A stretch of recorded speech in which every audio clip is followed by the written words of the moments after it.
Okay, here we are with the intellectual The metapsychologists. metapsychology, the Metapsychology Cafe. So we are taking up Zak and John and Gregg's lovely endeavor to be part of a creation of a metapsychology that speaks to a transformation that's real, and transformation is a theme. Metapsychology is a theme, and then the theme in this one particularly begins out establishing the need for a interdisciplinary approach to the problem or the solution, or both, say. And Zak, being an educationalist, takes us down, sort of centralizes the conversation right where I believe it should be, which is education.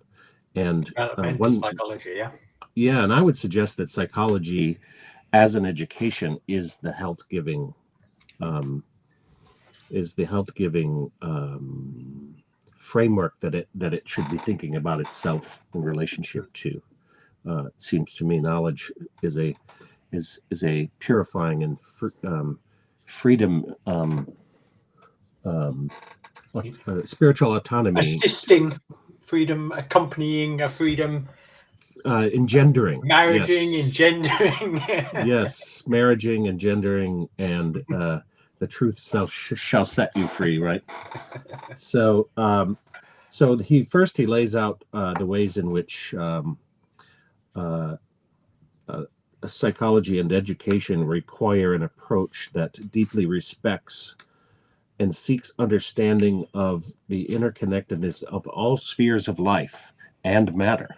And he finishes the last video, which we didn't get to, by saying that as much that we are basically microcosms in time and in substance. And so we'll give Zak here a chance to kick us off. What do you say? Got it all lined up. Just before I press play, hold on, let's make sure I actually get full screen there. I just want to add as well, this one, the first two videos were good, but this one was really good, especially interesting from my perspective of deepening. John is becoming like I'm not saying he wasn't interesting before, but he's becoming a lot more interesting, and this is beginning to show some of his philosophical background, which I think is like, this is how you and I and Kate and Jonathan, we got together, interest in philosophy, but making it real as well. And that really shines out here. It's like whilst he's holding hands with Zak and Gregg, and really, really good. Anyway, I'm going to press play. I've got to find it again first. Let's have a look. There we go. Okay, off we go. But you'll be getting some of that. It's interesting because the problem of transformation first occurred to me, and this specific problematization of it, which is to say that it demands a sophisticated metapsychology. This first occurred to me before I really became a psychologist, when I was just trying to look at education as a problem that needed to be solved. And it became very clear that education is such a complex human endeavor that you can't use one discipline to think about it well. Right. Like you can't just use psychology. You can't just use philosophy. You can't just use economics. You can't just use organizational theory. Like there's many bits and pieces. So it demands a radical interdisciplinarity. Even just the philosophy of education, which I ended up specializing in, was forced you couldn't just do ethics in philosophy of education, or just epistemology or just aesthetics in philosophy of education. You had to do all of them in philosophy of education by demand. Dewey said something like, all the problems of philosophy come to a head in the problem of education. And right at the core of this is the problem of transformation, and specifically preferable transformation, and the distinction between change and learning and behavioral adaptation and increasing understanding, and a whole bunch of complex issues which are entangled around this issue of transformation. Okay.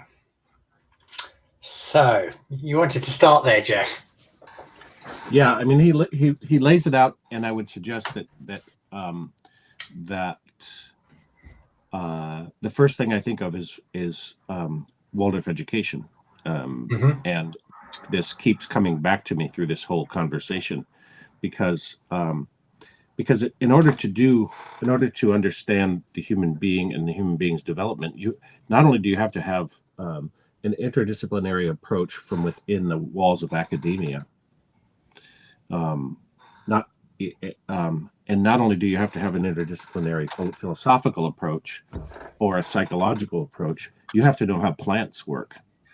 You have to know the realm out of which plants are lawfully,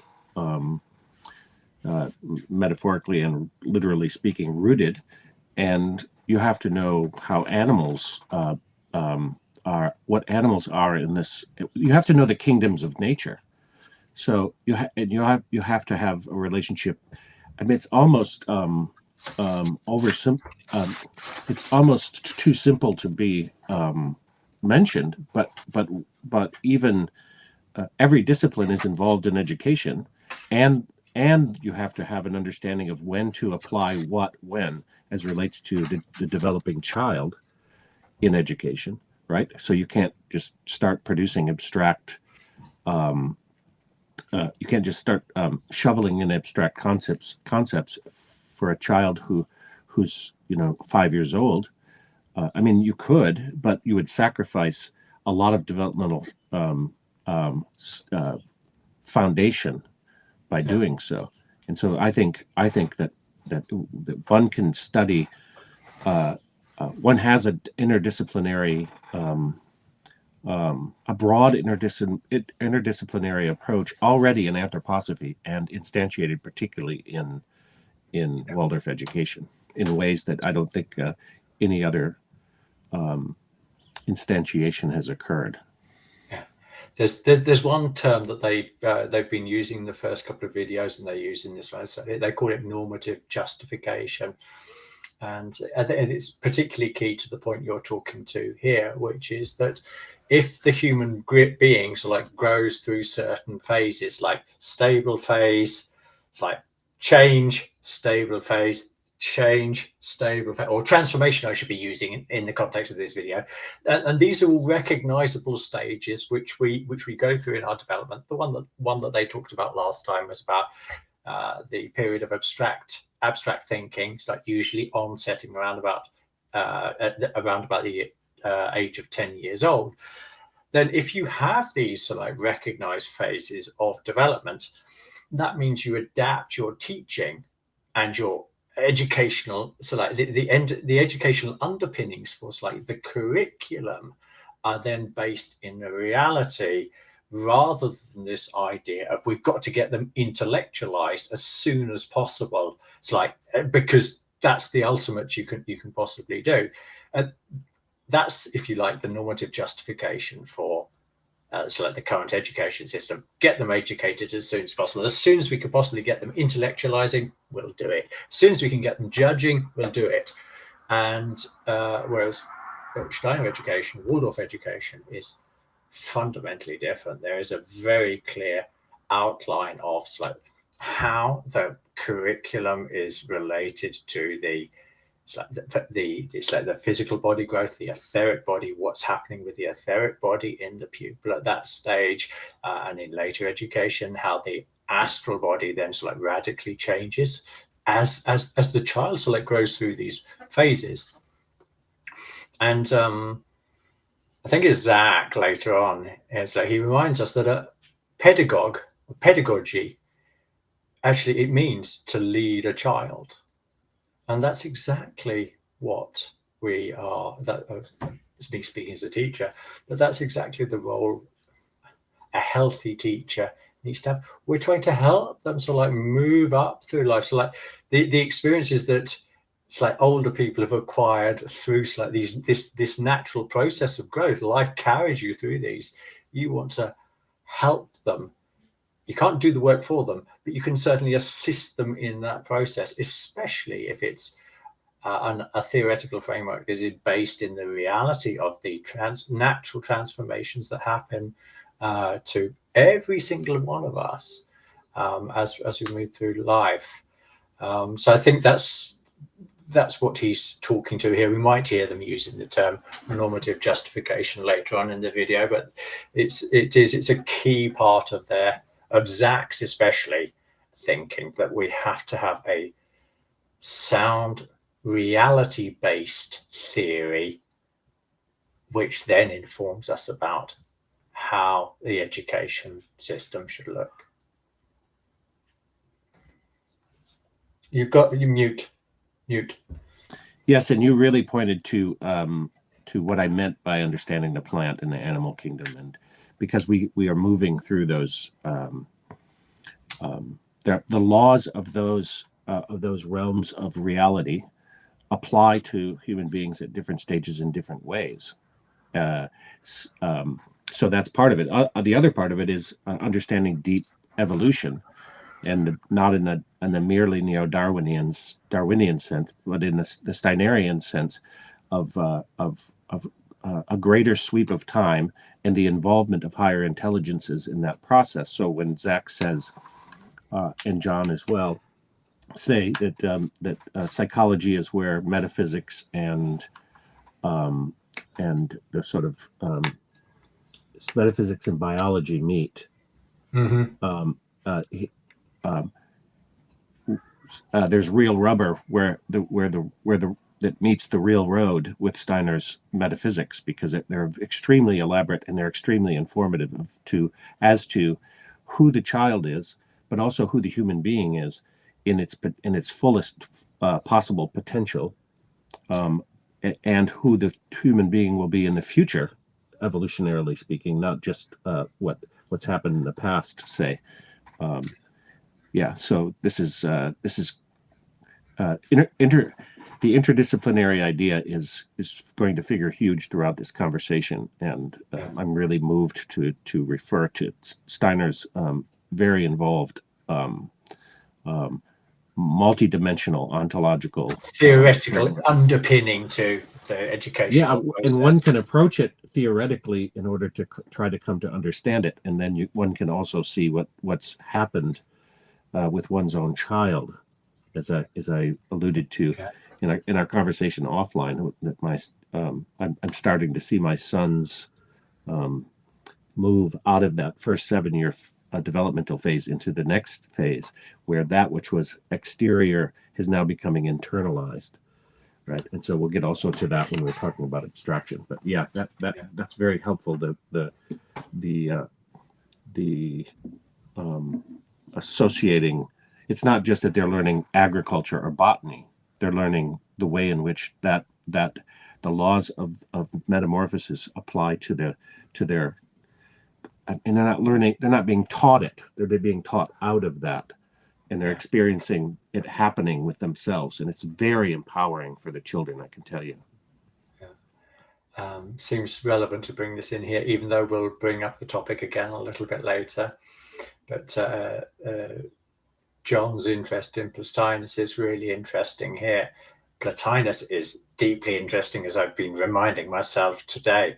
But particularly relevant to what you were talking to there is connecting Plotinus and advocating this participation in nature. And I've heard John in other talks talking about the importance of this participation process.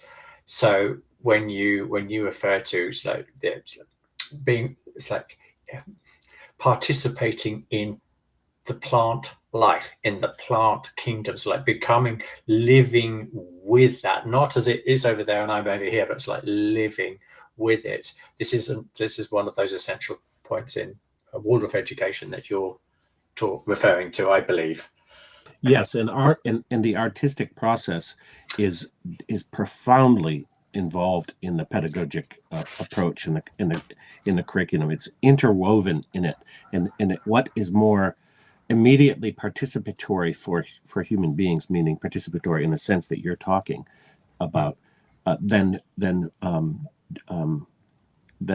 engaging artistically with that with which you're observing. You're turning yourself, you're not instrumentalizing yourself. You're turning yourself into an instrument. You're deepening that subjectivity that it brings you in closer touch with reality, as Zach will refer to later. This is good foreshadowing. This little snippet between you and I'd say. That's John's favorite word, isn't it? Foreshadowing. Or is that Greg? I can't remember. Now, affording is Greg, and foreshadowing is. Yeah, foregrounding is what John says. Okay, going to move on to the next snippet that you wanted, which is at.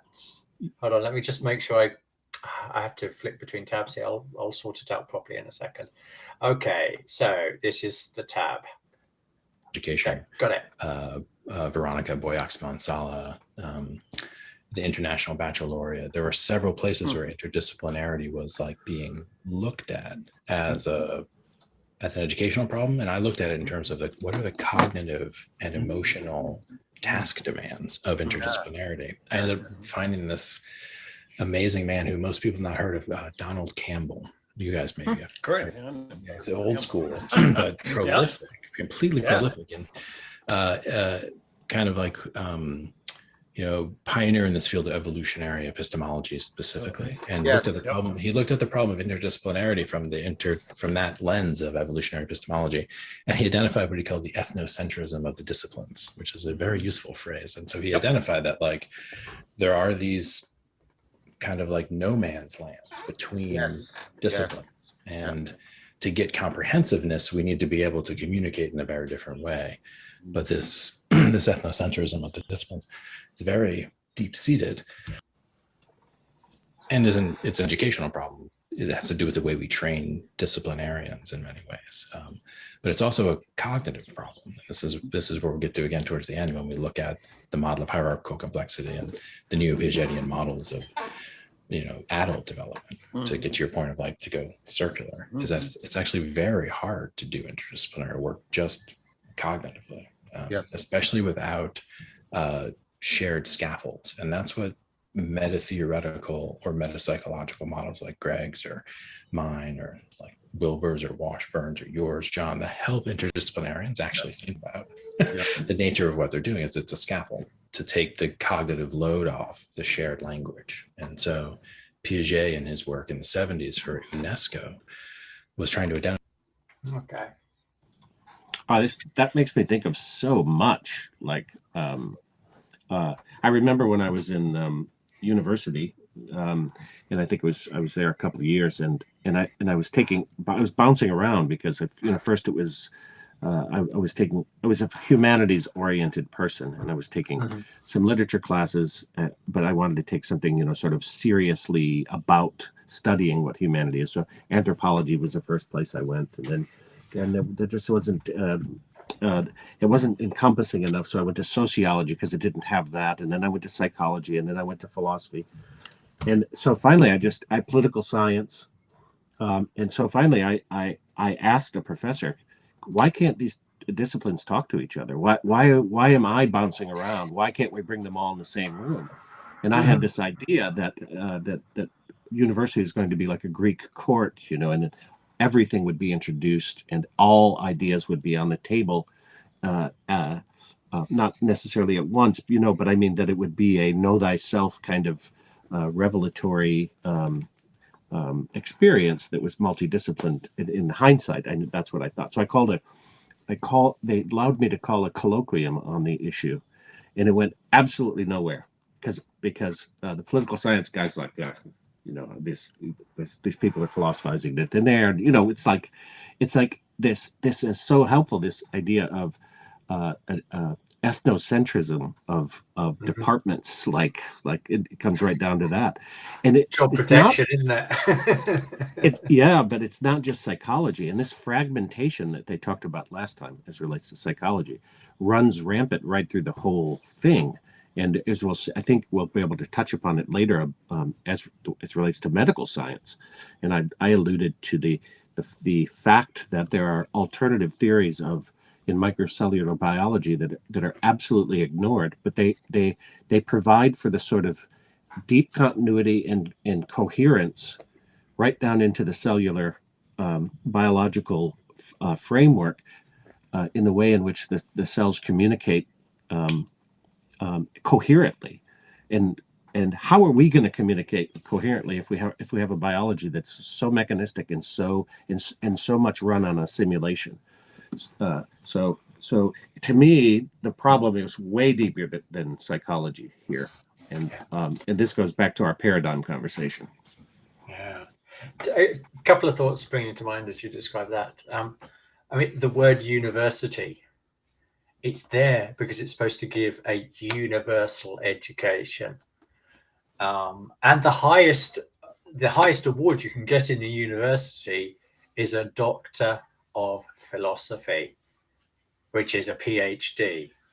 And this, when you look at how far we've moved from that idea that's like a general understanding of multiple fields of knowledge is what constitutes a good education, as a healthy education, something that contributes towards society. I'm not saying the current system doesn't contribute. That's not what I'm saying. But it was a different perception of what education is.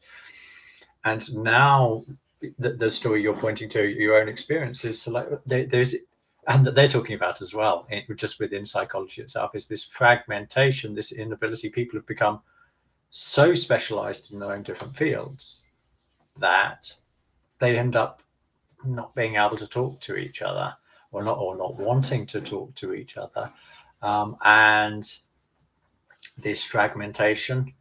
So if people can't talk to each other, this is where you've got real problems. So instead of we've done our best to break down like racial structures within society it's like with comprehensive school systems where it's like rich and poor people go together in the same schooling system, so they've got an understanding of each other.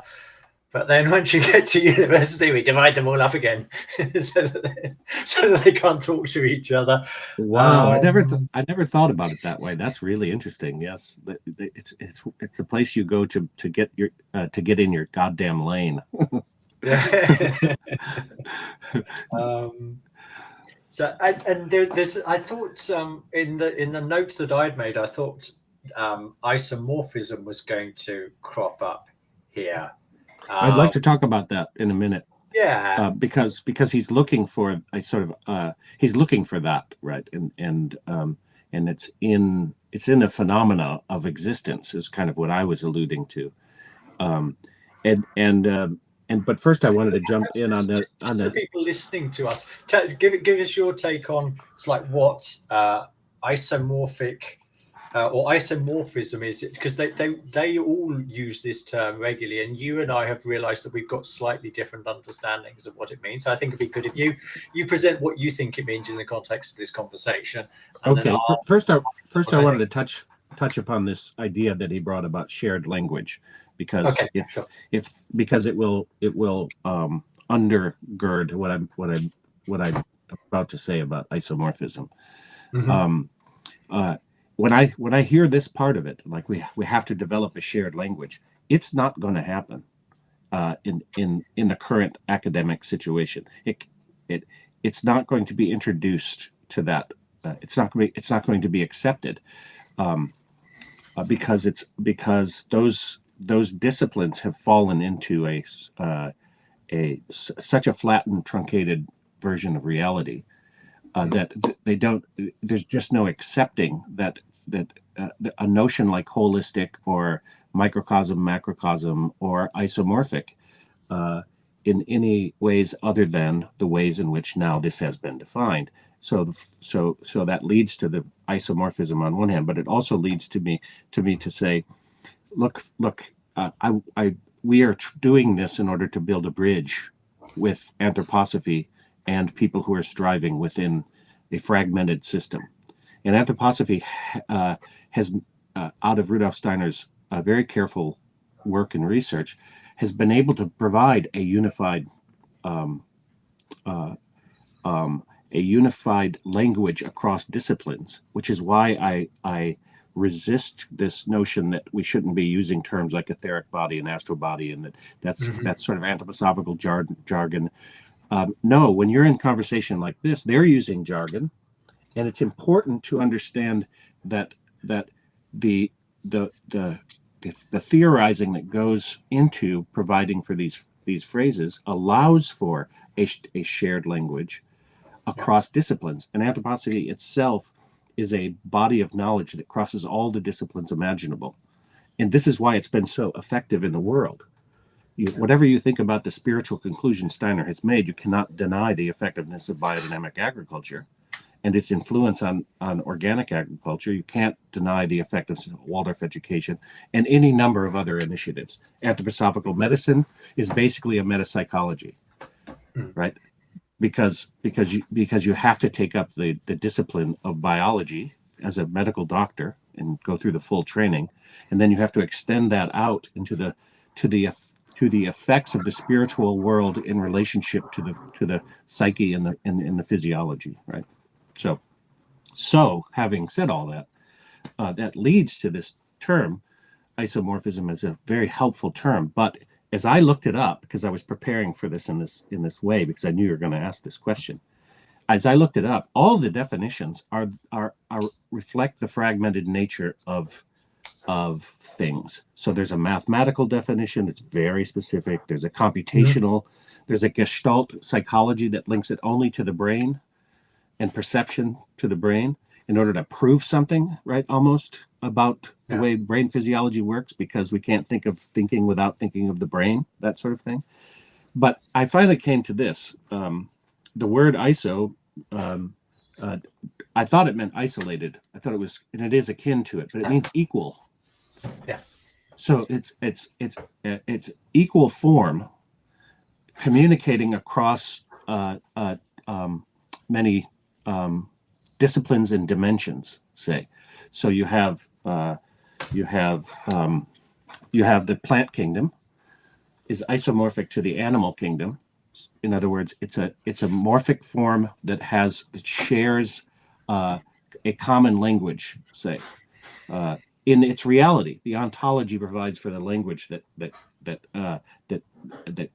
shares the language. So things are, to use John's term, isomorphism is the reality that there is deep continuity in the universe. That's why I say isomorphism. And I think this is the way Zak is using it. I agree. I'm just going to add to like a couple of level of details, which I think you'll also agree with, if I've understood your description you just gave there correctly. That I'm seeing as like a huge parallel with is what's going on. There it is. Yeah, I noticed some yesterday when I was talking. The sound wasn't that good. Apologies. So where was I going? I was seeing a huge correlation with the way Steiner, and not just Steiner, but the way Steiner describes concepts in the philosophy of freedom. Okay, so what is a concept? A concept is a form in the Aristotelian sense. It's also like the idea of sense of Plato. It's that which makes something manifest. It's the underlying essence that makes it manifest.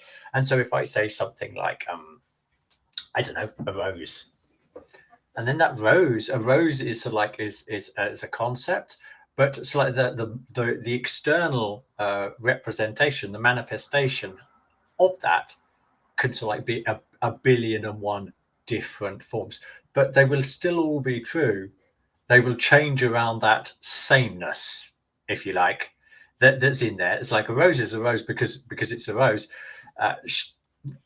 John gets into a fantastic discussion about something similar in his talk at Ralston College, which I think it always feels like we should do a talk about that sometime. But how do we recognize it's a rose?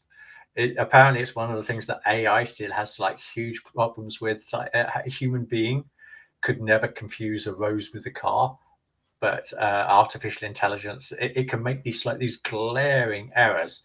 and it reveals something about, it's like the nature of what a concept is, that it's something that's, as Stein says, you cannot define it, yet you can always identify it.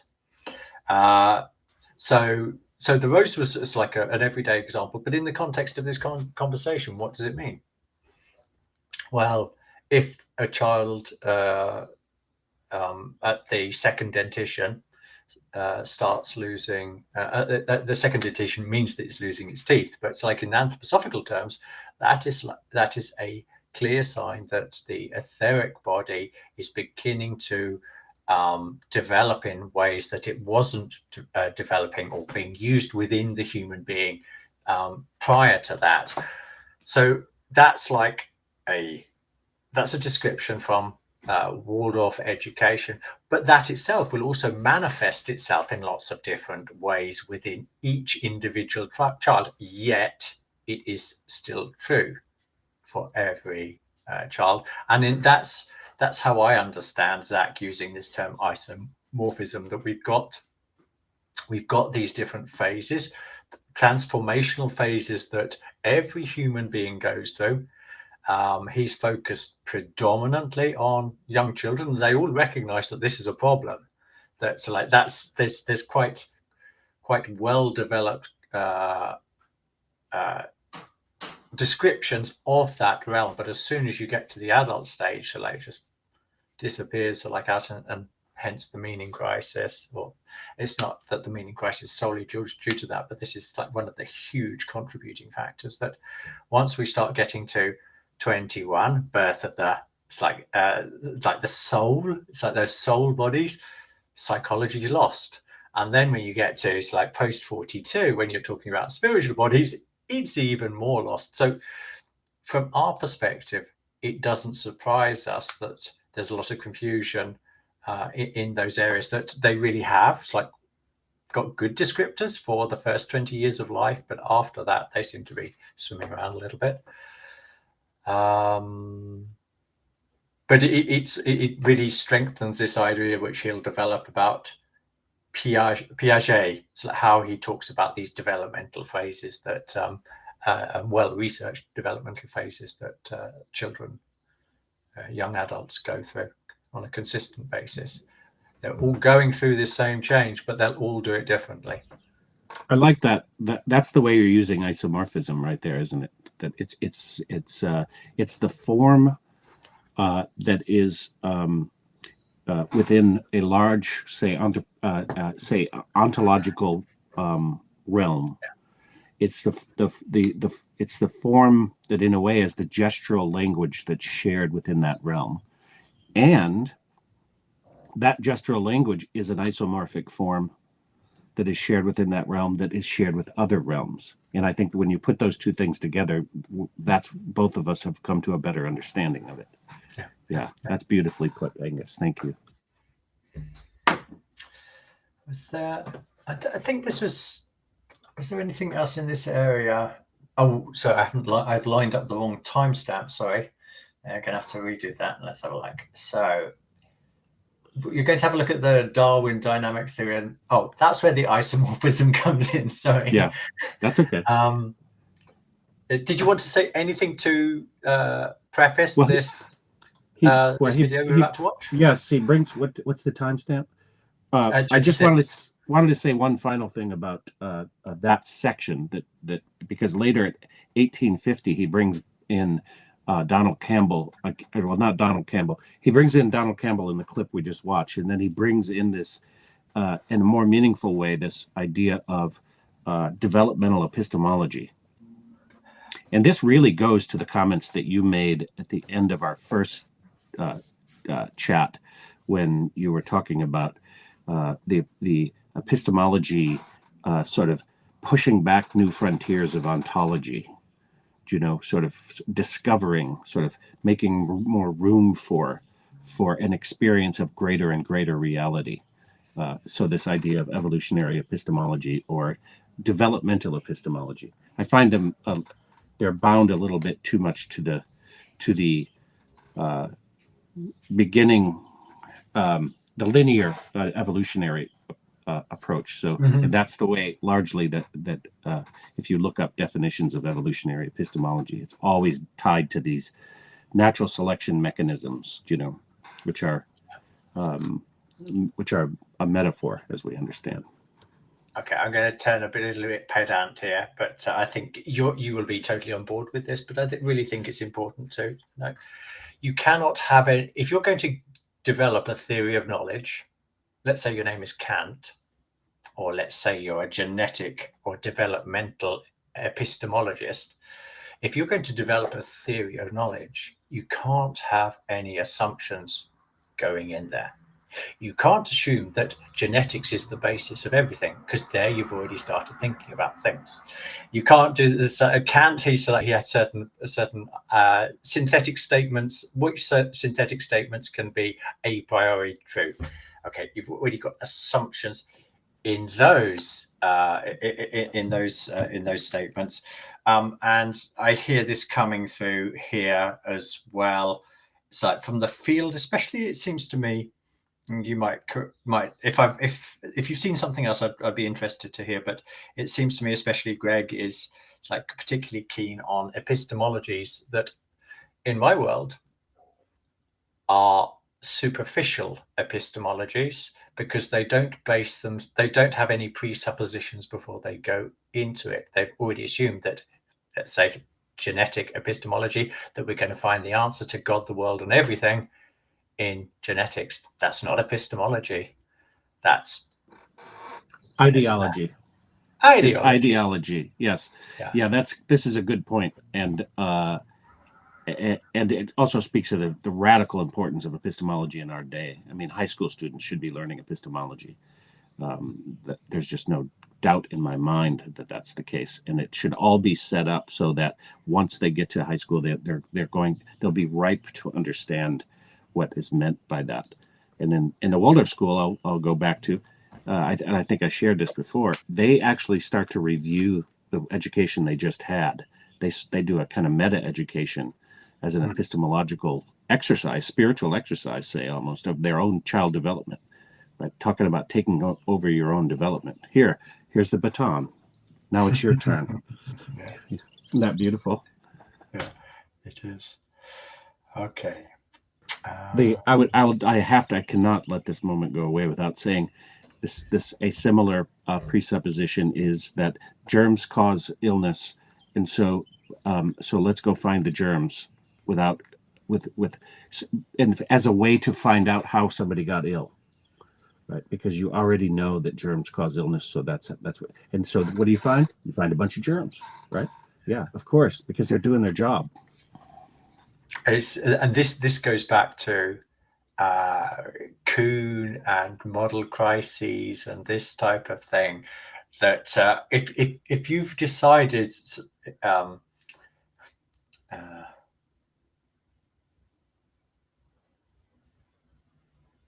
if you don't question your fundamental assumptions, then you will only find you'll have a confirmation bias in your result. Is actually only when you critically, when you question these biases. Are germs really the cause of it? That's when real new science or scientific knowledge is created. But when one way of viewing it becomes completely dominant, that's when science is actually perverted. Yeah, I'll add especially as more and more evidence surfaces that indicates there's a huge problem with this paradigm, specifically what you're talking about with the germ theory. Right. Yes, and it will get overturned, but there's a lot of damage being done in the meantime. And it makes me think, when you said confirmation bias, Brett Weinstein, the evolutionary biologist, takes that one step further and suggests that if you're epistemologically dishonest, you not only end up with a confirmation bias, which is going to be the case to some extent anyway, because it's part of the sort of framework of justification, for lack of a better word, in people who are developing toward freedom, even. Right.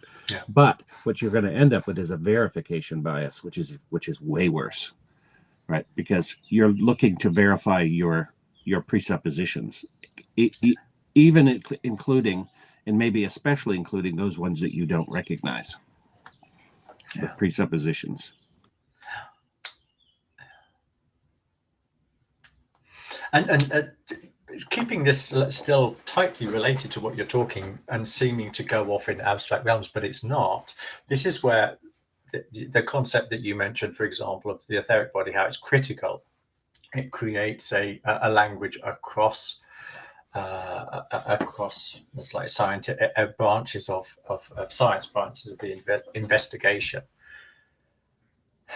If the etheric body isn't laid down as this is what it is, it's laid down as like this is where we see it manifesting. It's like we see it manifesting in the plant life, we see it manifesting in the human being, and then it becomes this is so people have to build their own understanding of what it is. So it's not doctrinal in that sense. It's not you don't become an anthroposophist when you believe there's an etheric body. No. You start to think in an anthroposophical way the more you begin to understand how this etheric force, life we call it, this life force is absolutely everywhere. And there is so deep, it's so mysterious, it's so beautifully mysterious. And as you enter into that realm, you begin to gain a deeper impression. But it's all to do with, it's like internal confirmation. It's like you've created there's a theoretical framework of an idea, a concept. There's this etheric body. Okay, prove it to me. No. You have to go and find evidence. I'm saying to you, there's this real life body there that exists. It's not just materialism. Now look at the world again and look at it through this lens and see if you actually start to see how this actually makes a lot more sense of these things that materialist thinking. It ends up looking like a very bad joke. You just have to look at like how a seed grows. It's like what is going on just in that process that's happening 1 billion times. It's like around us. How does this overcome gravity? And I know they've got their osmosis and what do they call it? I'm trying to remember the term. When water creeps up a piece of card, what's that called? Capillary reaction. They'll say that. Yeah. But that doesn't explain how the structure was created in the first place, let alone all the processes, the intelligent processes that are like getting it to like grab the nutrients that it needs from the soil. Where's intelligence, guys? In fact, if you look at a tree, it defies physics as relates to how the liquid rises up beyond a certain, I don't even know what it is, maybe like 33 feet or something like that. That there's from a mechanical physics point of view, it's not supposed to go higher than a certain right. But why does it? Because it has its own agency. That's why it has its own. Exactly. This is ontologically generated reality that in its own laws. No matter what you say, it doesn't really matter what you say or what you believe. It doesn't. Yeah. It's or what presuppositions you come to. It's reality. And Zak says reality will eventually. That's right. Yeah. Confront you. Yeah. And life. And I love that you bring in agency there, because John is really, really firm on this. It's hugely important to him, and also from an anthroposophical perspective, really understanding. And the neo-Darwinists don't want anything to do with it. They get hysterical. There's natural selection and there's mutation and there's nothing doing it. There's nothing actually doing the natural selection. Meanwhile, they've smuggled in intelligent design through the back door, and then blame the Christians for thinking of that. Yeah, exactly. You might have heard this before, but chance is the name atheists give to God. I think that's the way you describe it. It's the communist word for God. It's just chance. It's just chance. Okay, is that an explanation? I think not. Yes, for sure. Come on, guys, be more honest. You just don't understand. Say it. Say it. Anyway. Okay. All right. So are we? We're at the 26 complex dynamical systems. Indeed. Shall I let it roll? Yeah, let it roll. Okay. There's a way of, this is kind of what's in your question, John, or maybe not, but it's that it also involves a re-understanding of biology. Yeah. Like that if you hold some, for example, if you don't believe Darwin is actually a... We paid him to say that, didn't we? Exactly. We didn't need to introduce that one, did we? kind of like Evo Devo guy ultimately, but you think Darwin's ultimately more like a Watsonian billiard balls causal randomness guy, which is not. Like no. Darwin writes about love a lot, incidentally, and about natural selection, that phrase specifically, very little. But if you don't believe that, if you're a simplistic Darwinian, then it becomes very hard to have an adequate, even biology, to do an adequate psychology. And so one of our arguments here is that the metapsychology. So that was what you gave me. It was quite a short clip. Is that where you wanted me to stop? I think I did say at that point, didn't I? Yeah. It's introducing. I thought we would have plenty to say about it because we have two versions of Darwinian evolution there, and I thought we could introduce a third version of Darwinian evolution because, as we've mentioned before, we have this. I think it's in this section where he says it's not that these higher forms of reality aren't bound to the physical, right? Mm-hmm. And I think that is a prejudice that is these three share, is that what we have to bind it to the physical. Is it related to the physical? Yes, there's a reciprocitous relationship with the physical, but is the physical the cause of the epiphenomena that is then these higher forms? That will lead you astray, right? And so I think I really wanted to touch upon that as relates to the notions of evolution. Okay.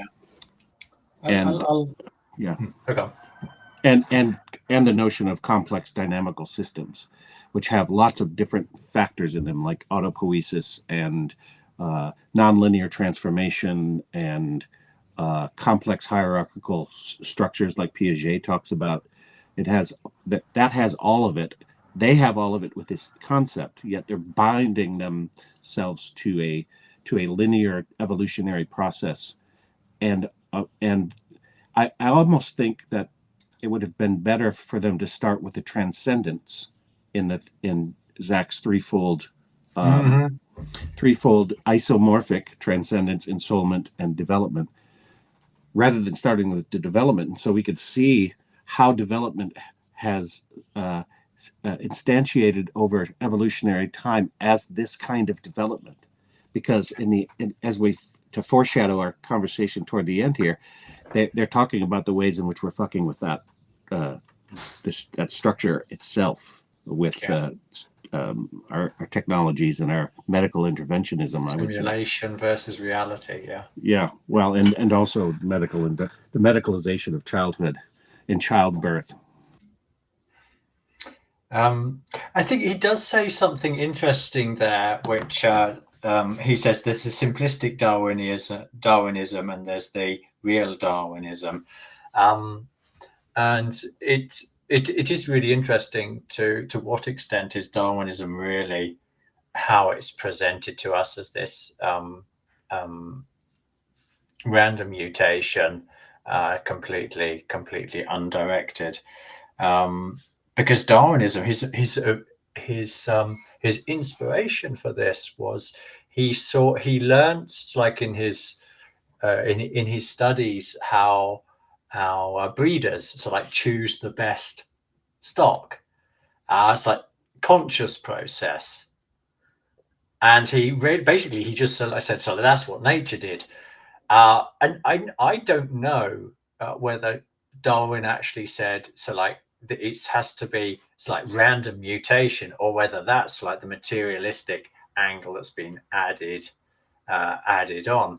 But of course, if he was consistent, at least Darwin there, it's like he sees intelligent breeders intelligently selecting, so like it's like the fluffier or the stronger or the more milk producing animals that they desire to have. Intelligence choosing. And so if he was going to be honest to it, he would like recognize that also in nature. It would be interesting, perhaps. I don't know enough about that topic to know whether he really was he the really one that produced. It's like insisted that it had to be random mutation. I mean, I think that obviously Ernst Haeckel was doing similar work at the same time, or a similar time, yeah. approximately the same time as Darwin.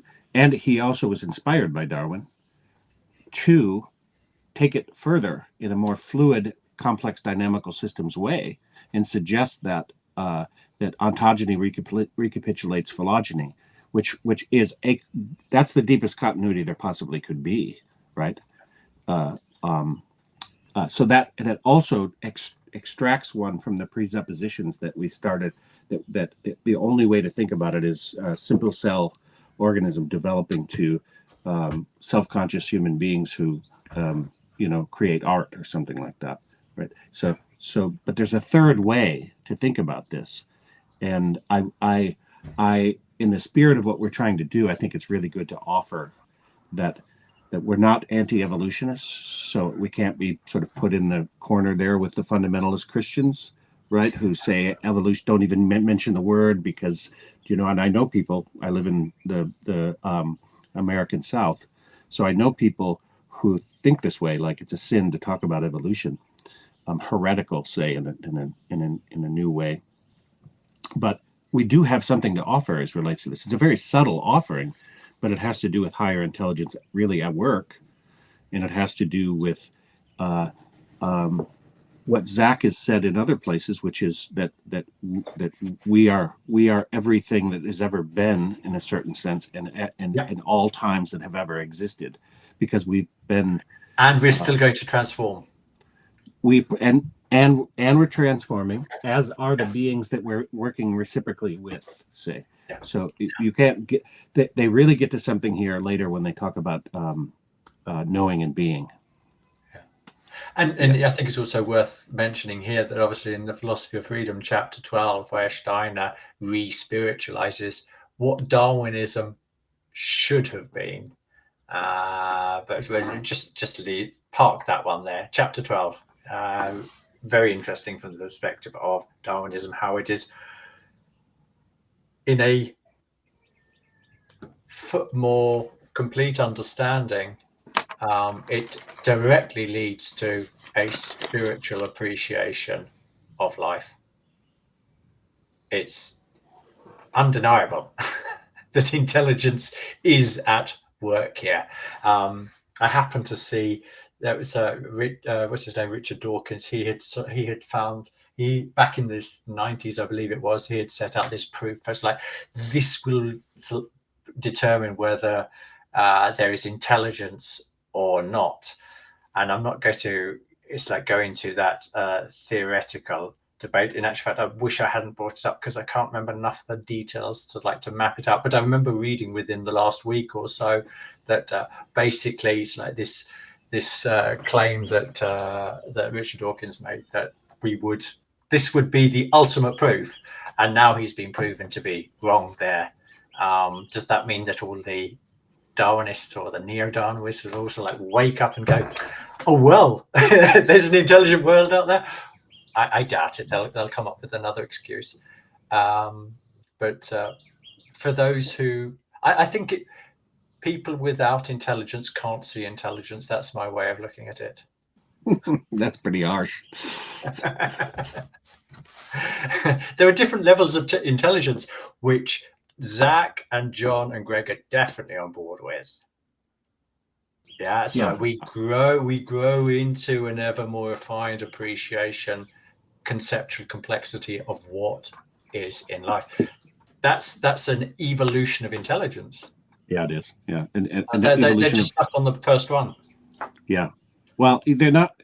So to be fair, the whole purpose. No. Let's not be fair. The whole purpose of this session is to deal with the Piagetian, Baldwinian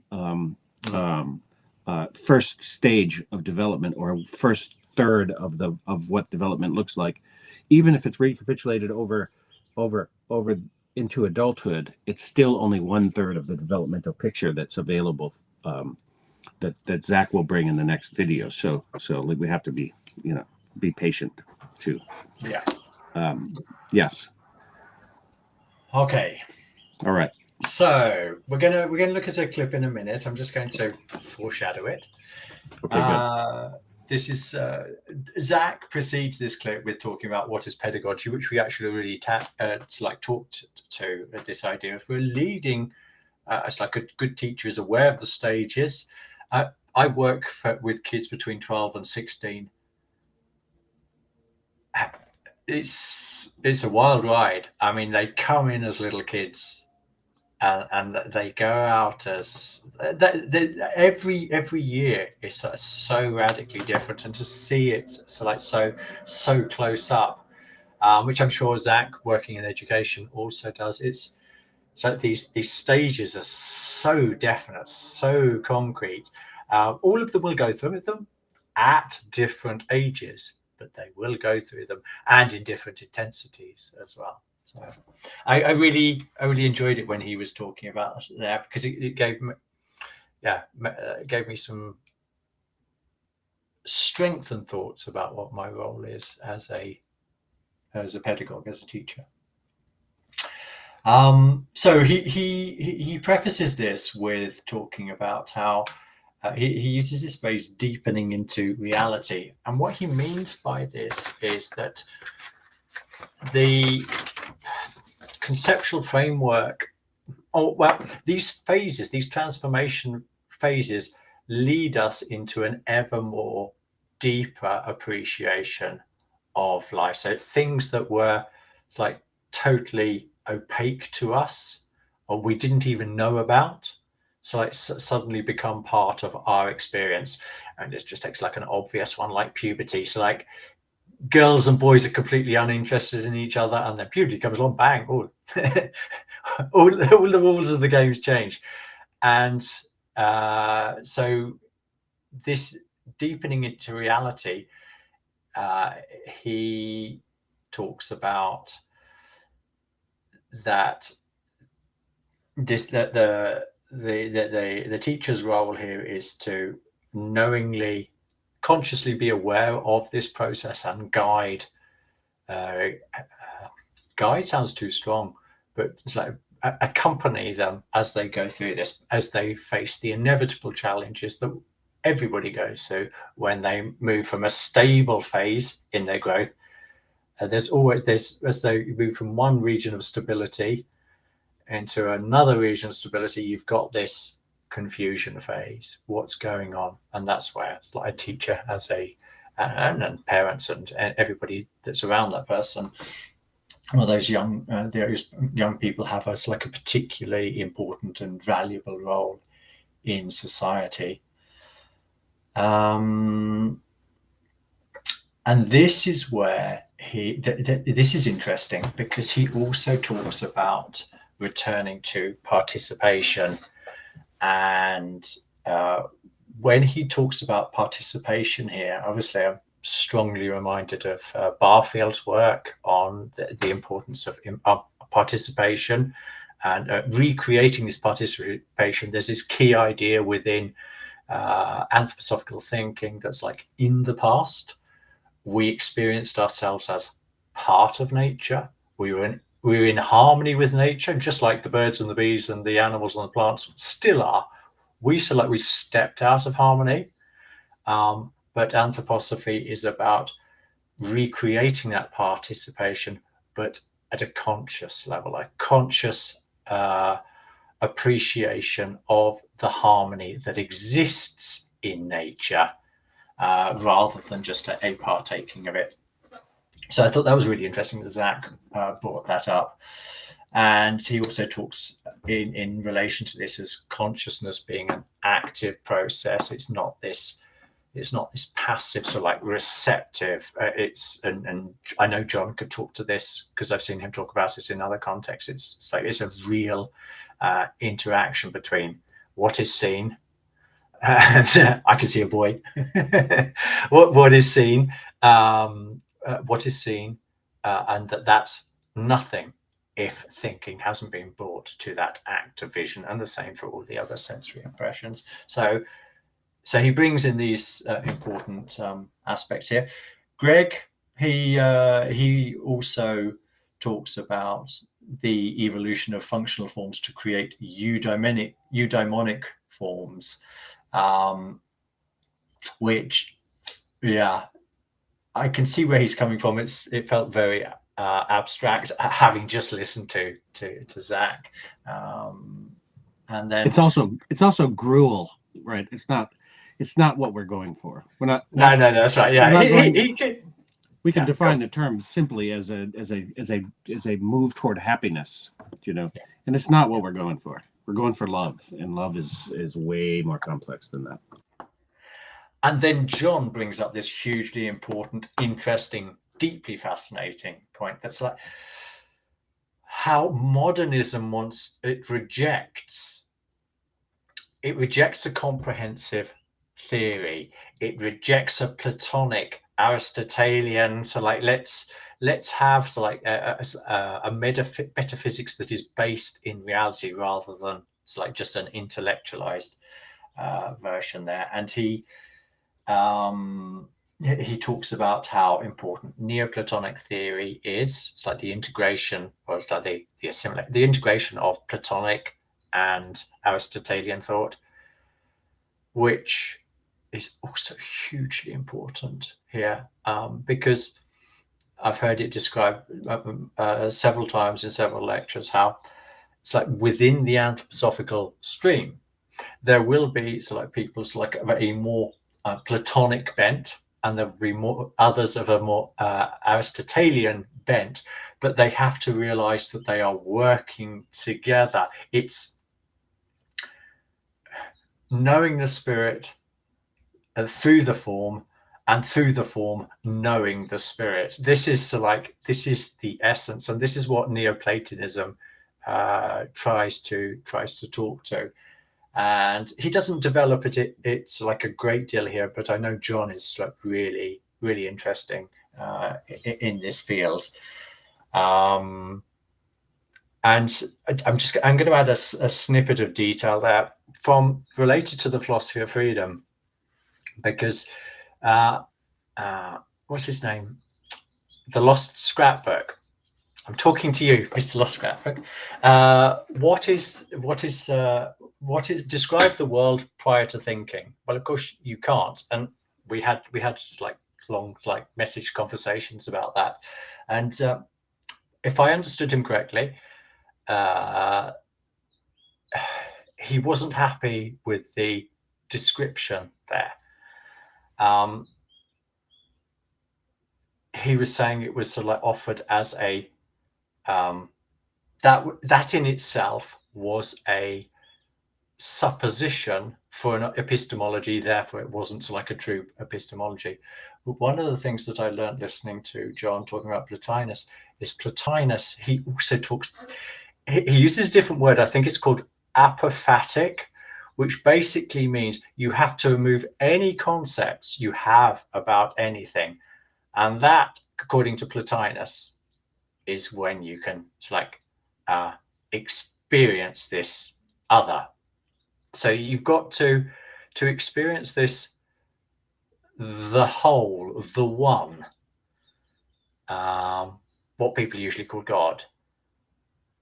You've got to completely erase thinking. And I was really stunned at how close John's descriptions of Plotinus on that were to Steiner's exact description of what does he call it in the philosophy of freedom? This it's not, he doesn't use the word amalgamation. No, not amalgamation. Can you remember the term that he uses? So this it's like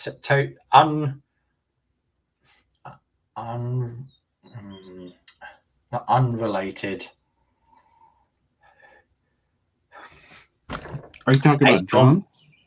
No. I'm talking about Steiner here, chapter 3, where he posits the given prior to all thinking. Yes, unconnected aggregate or aggregate. Yeah. It's slightly different, but that's it. It's something like that. Yes. Aggregate. Unrelated aggregate of percepts. If you listen to John's description of Plotinus's apophatic statements,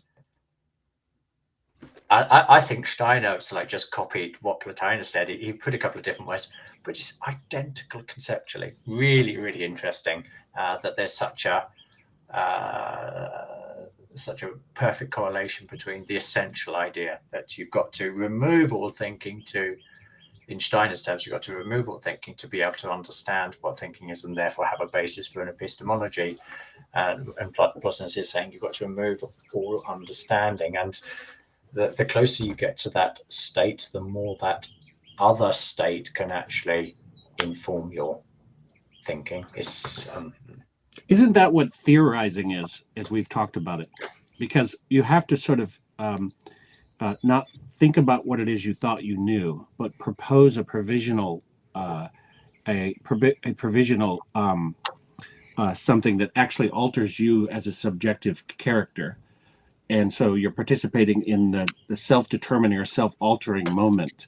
And that, yes, that's what I was trying to argue with Lost Scrapbook, is what Steiner was doing there was not a supposition. It was a provisional move as a spiritual exercise for the reader and in a sense for himself, because look what you can discover now. And then comes the book. And John, the term he uses to refer to that, what you just described, that provisional, he calls it the liminal. And he uses it lots of times in these different conversations. And that's exactly how he's using it, is this intermediary state, which then becomes, it's like an imaginary step that actually will convert itself into a real step, and then you've got to create another imaginary step before you can move up. It's like the imaginary has to precede the real step. It's like in this transformation process. So he brings up that, and that was all the foreshadowing, the prefacing what Zak is now going to say about upgrading metaphysics. Let's have a look. Was it 40? Yeah, 1 minute. Okay. Of Aristotle's metaphysics, I think perhaps extreme rejection of its metaphysics in relation to final formal causation, things along those lines.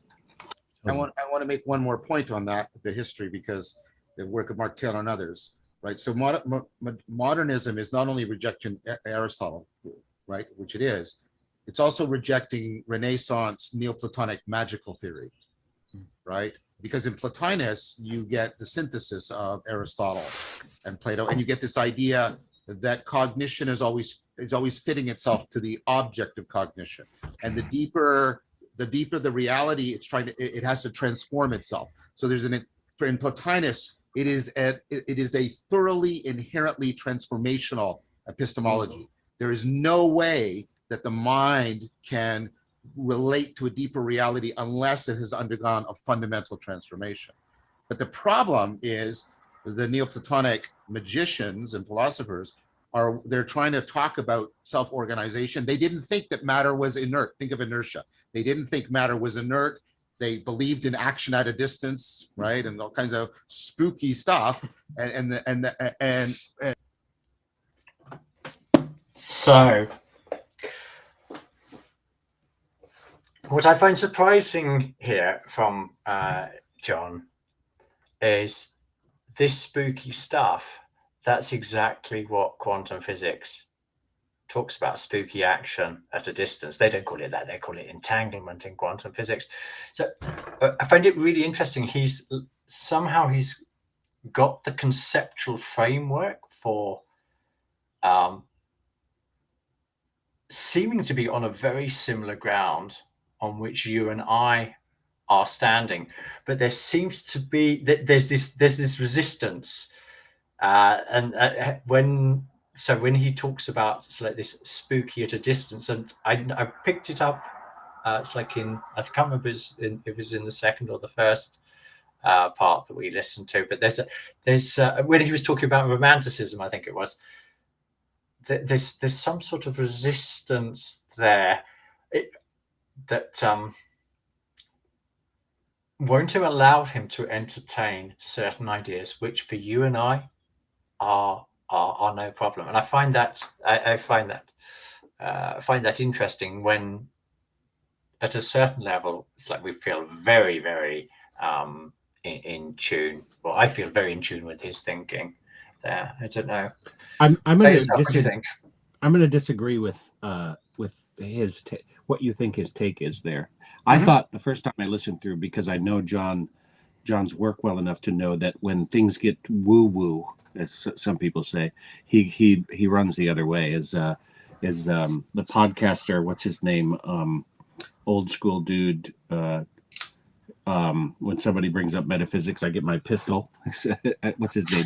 Jim Rutt says that. Okay. But anyway, he has an allergy to the esoteric, say, as it's mystically provided by New Agey ideas, and he sometimes mistakes those. But I don't think this is what he's doing here, because I think what he's saying is that he's saying, isn't it ironic that science now knows that matter is not inert, and that action at a distance is a matter of quantum reality. There's just no question about it. But that notion was disregarded by the Enlightenment, and that's part of the metaphysics that was disregarded, right? So because it doesn't fit into Newtonian mechanics, right? So, and I think that's what he was doing there. I think he was. I got the wrong end of the stick, basically. I think maybe, yeah. Although there's plenty of reason to think what you think about that's what's going on. It doesn't really matter for the conversation, but I think, to be fair to John, I think he's definitely accepting that they got to something that it took quantum physics to get to much later, right? And physics, generally speaking, knowing that matter is not what we think it is, right? I mean, medical science thinks matter is what we think it is, but physics has long left that behind. Yeah, that's right.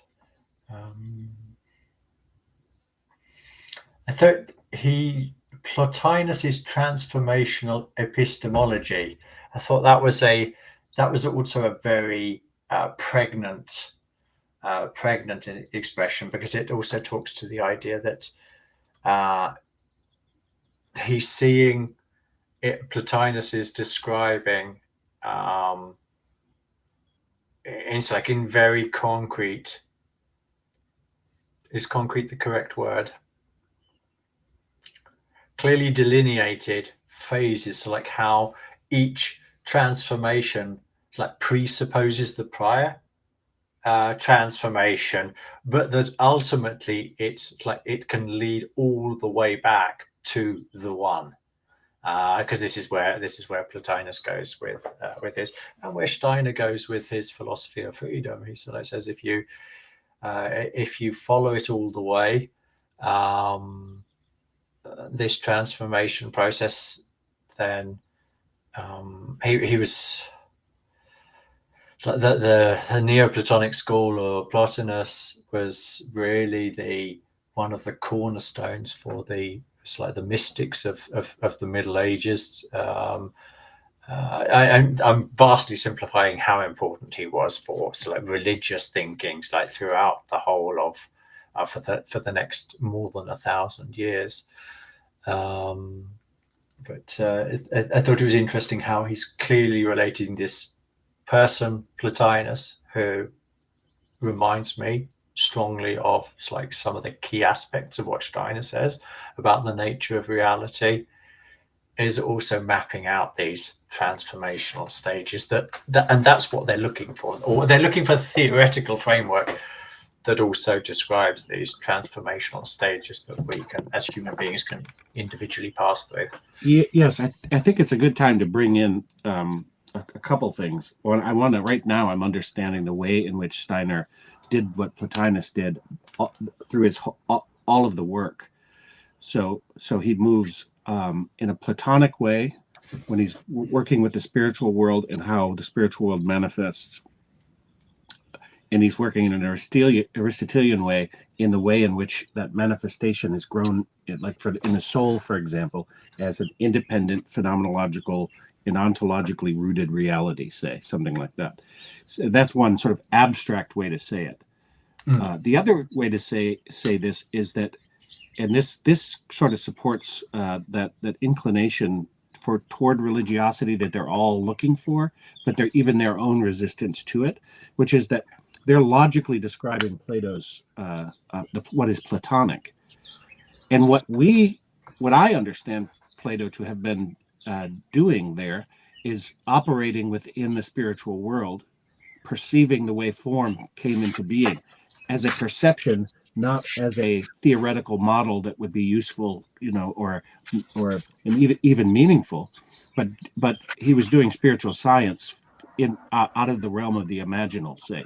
So he was part of the mystery school associated with Pythagoras, and Pythagoras absolutely created a mystery school because he wanted to preserve his experience of his psychological experience being unified with the world around him, not separate from it, and he could see it needed to be cultivated because he could, in a sense, you wonder if he saw it maybe disappearing.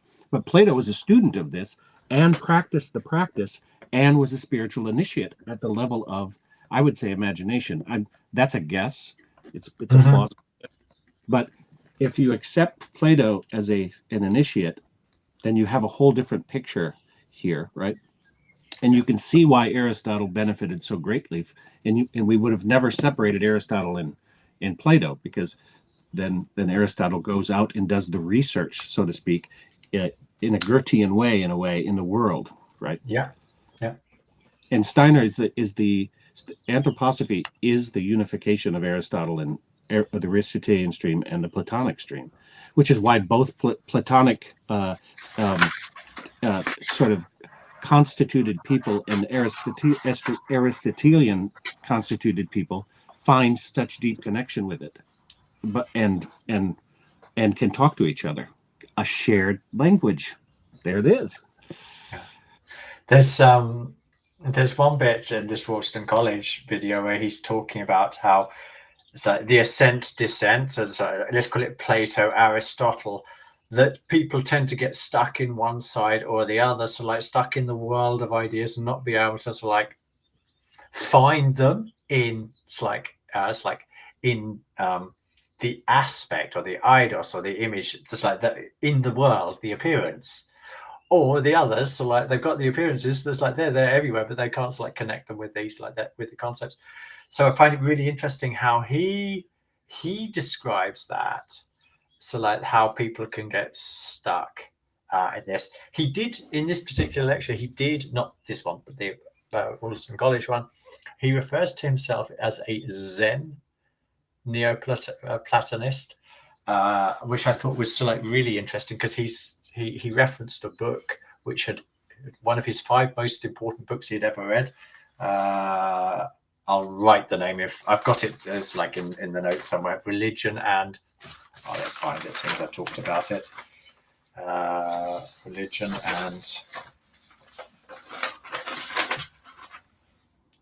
and Nothingness. So something like Kyoto School. He talks about that being hugely important. And so once you're talking about Zen and this idea, he's definitely got some type of mystical leanings there. And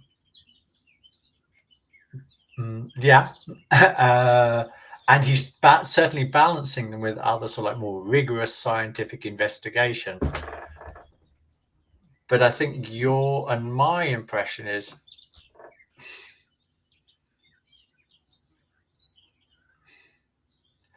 I'll talk to myself and you can see whether you agree or disagree or would like to describe it differently. But this deep interactive nature that we find so clearly described in Steiner, I don't hear it in John. Would you agree with that, or do you? I hear the desire for it. I hear the need for it. I hear the striving for it. I see somebody who is opening up to realities. I see somebody who's scarred too. So this is he's described it himself. So he grew up in I believe a kind of fundamentalist Christian household. It was traumatic for him, and so it's hard. It's very hard for people who have been through that. And then particularly as he describes this, his orientation when he first started studying cognitive science toward the very computational, yeah, I remember him talking about to the computational processing view of the mind, which is still the predominant view, right? And so it's a weird karmic sort of thing that he's coming up against something while having such integrity. It's just a man has so much integrity in his ability to consider plausible ideas. Right. And I understand with Steiner and why he says, I don't know what to do with Steiner. I don't know what to do with him. Because if you start to talk about the way in which the archangels are working in the mission of the earth, and how the archangels evolve into time spirits, and you can't start there. You have to start where you are. Right. Seeing as you picked exactly that example, that's where I told you. That's where I realized. That's where I said to myself, "I'm never going to read Steiner again." But life had a different sort of like plan for me. So I confronted it in a healthy way in a project where I had to research to understand it, and that. But otherwise, I would have been arguably, I would have been just a bit like John Hurst. It's too far out there. Angels, come on, guys, get real. Yeah. Yet Zach and John have a wonderful discussion with Andrew Sweeney on the Parallax podcast in a I think it's 2 or 3 part series where they deal with one of them refers to the divine human double, and they talk about how at a certain level you can reach a sort of dialogic relationship with higher intelligences. And I think maybe they're talking about them, one's higher intelligence, and that those intelligences start to communicate with each other. So I mean, this is all very Steinerian and very anthroposophical, and so that's why we can have this conversation with, to bridge. This is what we're trying to do. And like you said, his intellectual honesty and curiosity to know is contagious, because he really digs into the detail like Zach does, like in particularly in development psychology. So when you listen to these authentic people full of integrity, you even if you see there are areas where you think they could go further, you appreciate so much listening to them, because they're really informing you at a deeper level in their own areas of expertise, and it becomes a real joyride listening to them. Yes. Where are we now? We're going to go to the 57, growth to goodness. Did you want to preface that? Yes. I had new ideas about it this while preparing today for this, because I think this growth. So they do the right thing here, which is to suggest that not all growth leads. There's a prejudicing of growth, meaning growth is good no matter what, right? And we know quite well that that the kind of growth that happens at the wrong time, for example, can create problems down the road. But it really depends on how you frame this, because if we're talking about growth in all of the dimensions, then goodness is what we're producing, right? If we're talking about growth in a very narrow functioning way, excuse me, then of course we can develop Darth Vader, as Zach ends this clip with. we can develop egoistic, psychopathological people, and in our society is particularly, at least especially the American society, is pretty good at doing that. We are, the banks are cathedrals, and the CEOs are the high priests of our world, and also Zach does a really good job at another place describing when we're seeking wisdom and we need teacherly authority. You don't go to Albert Einstein, right? He says some pithy little things, but you go to somebody who's done the work of tapping into wisdom at the highest and deepest level. And also here they're going to talk about, and John does a really good idea of introducing this. They're going to talk about the way in which the growing complexity, or the growing world, the growing need to meet the complicated world that we are engendering is taking more and more complexity of understanding of what reality is and operating out of that reality. And Zach says something nice at one point in this, and where I don't think it's in this clip, but outside the clip, where he says, that the politicians need to step aside because the world that they're facing, they don't have the complexity to deal with. And so what do? They downward assimilate to a problem they can solve, which is getting reelected. And that's a great and accurate way to look at it. There's no biting social commentary except that it's true. And it's absurd when you think about this downward assimilation idea, because because as John is calling for deep continuity, that devolutionary process of downward assimilation has deep continuity associated with it symptomatically, right? Yeah, absolutely. Yeah, so I think that's a pretty good introduction to this clip. Okay, off we go.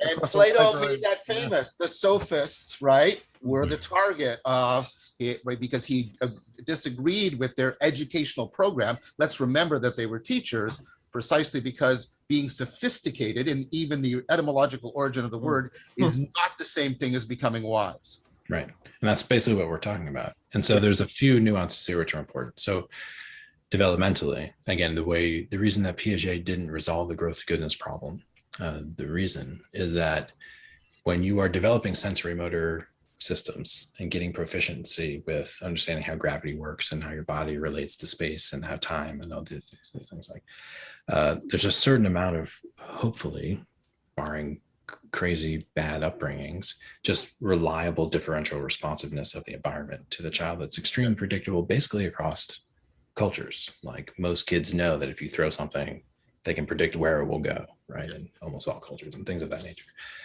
And even when you get up into early language use, what Kurt called representational tier, where you can do a lot of complex language processing, but you're not doing a lot of abstract thinking. So you're tied to the specifics of your immediate environment and what your family can tell you in stories and things of that nature.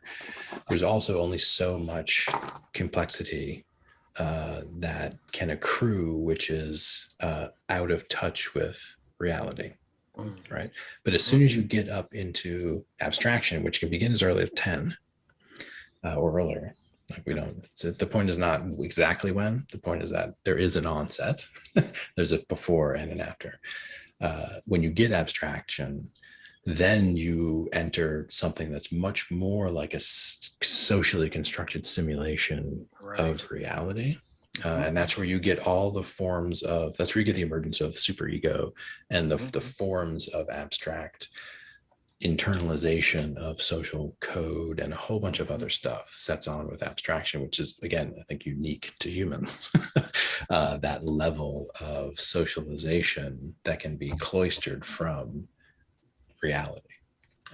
And so what Well, that it means generates a propositional system that knows that at a level of symbolic abstraction that's radically removed from our participating, perspectival modes of being in the world. right.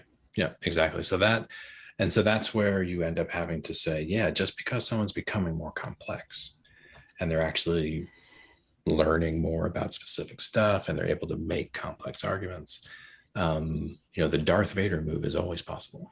Right?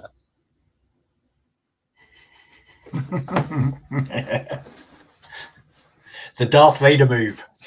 What's the Darth Vader move there, Jeff? Cyborg move, the cyborg move. In the sort of dark side, right? You cross over to the dark side. There's a lot there. I want to step in on the child development side of things, and I think that we can speak to that in a way because of Waldorf education, because of 100 years of Waldorf education, manifesting the essentially clinical research available. And in talking to Waldorf, studying it myself, talking to Waldorf teachers, watching now my own children go through this, it's not exactly true that abstraction comes in at 10, 12 years old. It is being entertained at that age for sure, and it's going to be internalized, but it's not yet internalized. Just like the emotional life of the world of a 5-year-old isn't an internalized reality, and just as they are trying to make sense of a world of people abstracting around them, having a deep experience of beings that are coming into being, so they're if they're allowed the safety to do so, they're playing with the abstractions, right? And so they make nonsensical statements, and they seem they are irrational, but they seem without an intelligence almost that is their own. But their intelligence really has to do with the fact that they're still unified with the world, that they're not separate, and then the world itself is something that they will come to internalize. And Zak speaks of this very well as relates to how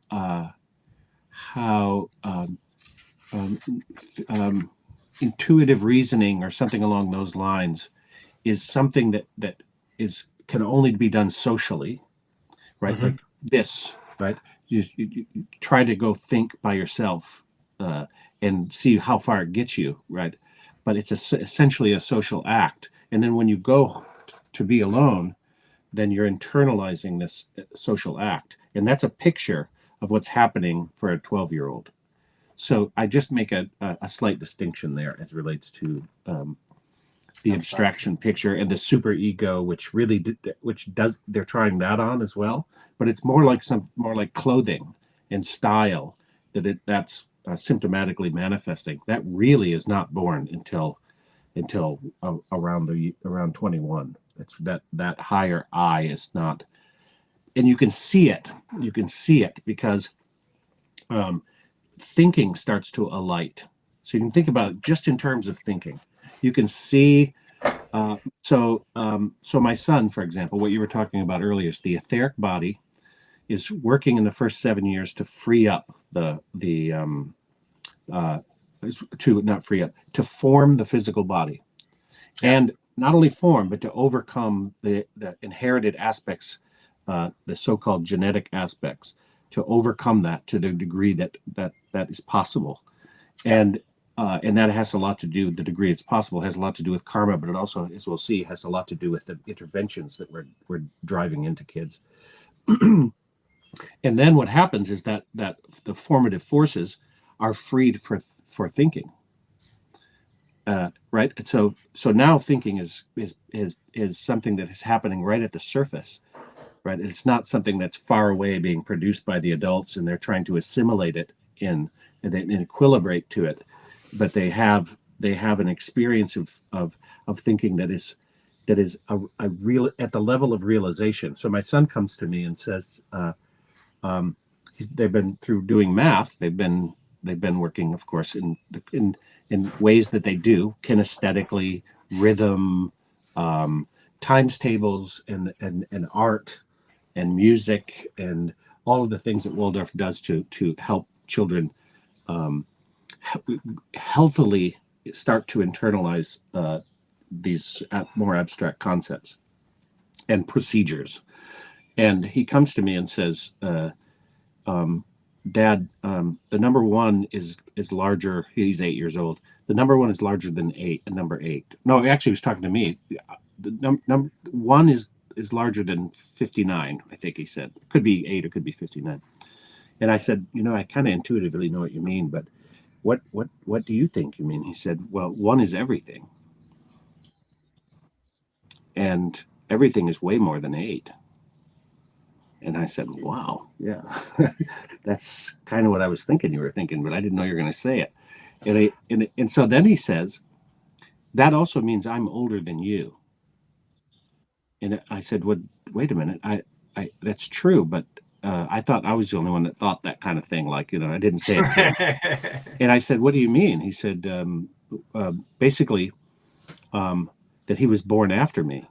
And if 1 is everything, then that which comes later is not younger, it's older in the unified monism, say, of a child. It was just incredible. So you see this thinking starting to light into the way in which math is working. So it's contextualizing in deeply meaningful ways, not in abstract ways, right? That's not abstract. It's not abstraction at all. It's in fact to theorize, to presume that all is one, man, will leave you out of the unity of it all, right? So I thought that was a useful picture. And so you can see that the process happening over time where thinking is a lighting, right? And so which is what's causing the internalization of processes, methodologies, procedures, that sort of thing. And so it's not an exception. I'm not taking exception to what Zak's saying. I'm just trying to provide a little more richness and detail, I think. Yeah. And he's getting a little... So he's also talking about a problem here. How do you understand that? Because he's sort of saying he's sort of leading into this simulation problem, isn't he? Yeah, he's... just let me see what I've... John starts with sophism does not equal wisdom. Abstraction, socially constructed reality codes, socialization. I know it's like somewhere around here they talk about complexity. Whilst it goes hand in hand with transformation. It's like we have to manage complexity better as we develop. We become better at managing complexity as our way of understanding life slowly increases. But complexity itself is not necessarily good, especially when it's abstract complexity, when it doesn't have actually anything to do with reality, which we'll get into later with the abstraction. So complexity is inevitably a part of life, but more complexity doesn't necessarily mean better, more complete understanding, because it can have this it's shadow. Let's call it a shadow. Yeah, something evil. Unconscious shadow that is called abstract thinking, which removes you from reality rather than allows you to participate in reality. I think that's what I got from that part. That's right, because John introduces this notion that complexity has to be tied to reality. Otherwise, we get into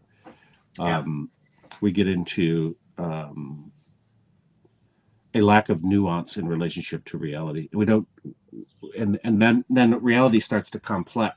We downward assimilate, don't we? When we don't have the complexity, that leads again to what Zak was saying. If you're, and he probably says it right after this, that if you don't have if you're not educating a complexity, and it's actually complex. I think if I were to state this, what they're saying, I would differentiate between complicated and complex, in a sense that some people in this space, particularly Dave Snowden, has delineated. So you can become more complicated as a person, and to me, complex has to do with an organismic system, right? And to be more complex is to deepen into the subjectivity, deepen into the subject in order to come into touch with more reality, and with the reality in a more intimate in touchness with the reality that is already discovered. Say, to really, if you think about kids, then you have a real solid ground underneath their feet if they're complexifying in relationship to reality. And we definitely need a society that can have a more complex understanding of what reality is, and to understand then how to complexify in order to meet that reality. Okay, I'm gonna have to say something. This is like Zen koan like stuff. Complex is only complex until it's easy. This is one of the mysteries of learning, isn't it? Things are complex, and then we adapt our thinking life and what was previously. It's this complex often means difficult. I think perhaps that's really what I should be saying. But complex can end up being easy, and we've all been part of that. When we started to learn to write, when we started to learn mathematics, that was difficult. That was complex. There were so many new different things you had to think about, all these rules about punctuation and spelling, and I don't know, all these processes you had to do to like divide something. But then you learn it, and it's not difficult. It's not complex anymore. It's simple. It's easy. And this is one of my it's a little bugbears when people talk about the need for Occam's razor. It's like the simplest explanation. It's like the most economical explanation. The simplest explanation is likely to be the correct one. That might be true, but it's always an individual subject with its own abilities that's determining whether something is complex or simple. Integral calculation is impossible for a 3-year-old. But for like a maths graduate, so they can do it with hardly thinking about it. There's nothing inherently difficult. It reflects a level of maturity in your thinking, and you can apply also the same to like your thinking and so your feeling and willing life. So the word complex is often used to mean difficult, but what they actually are referring to is their own specific relationship to a specific content of the world, which just means it makes it more difficult to talk about, because we have to recognize our own limitations when we're talking about these things. And the transformation process also requires of us that we come to a certain limit in our ability to understand something, and we feel the desire to overcome that limitedness so that something that is incomprehensible becomes comprehensible, becomes understandable. So I think there's this witty remarks like some people advocate Occam's razor and other people prefer Plato's beard. I think it goes something like that. Yeah. It's funny as you were talking, I was thinking about a relationship that ended over the time of COVID, I'm not saying it was because of COVID, though it was not because of COVID either, because reality is complex. And I was, as a friend, talking with a friend, I was trying to work through the complexity of the situation and to understand it. And this is, sort of in the middle, right? So nobody knows what the hell's going on right at that point. And it takes a while and patience, right, to have the deep faith in ontological reality, right? The ontological frameworks that will speak for themselves, right? If you just let it sit, the truth will rise. And so I'm working, and they're not just letting it sit, but like actively, working actively agency with it, work, yes, and talking to people, and I was talking to her, and she said, "Occam's razor, Jeff,"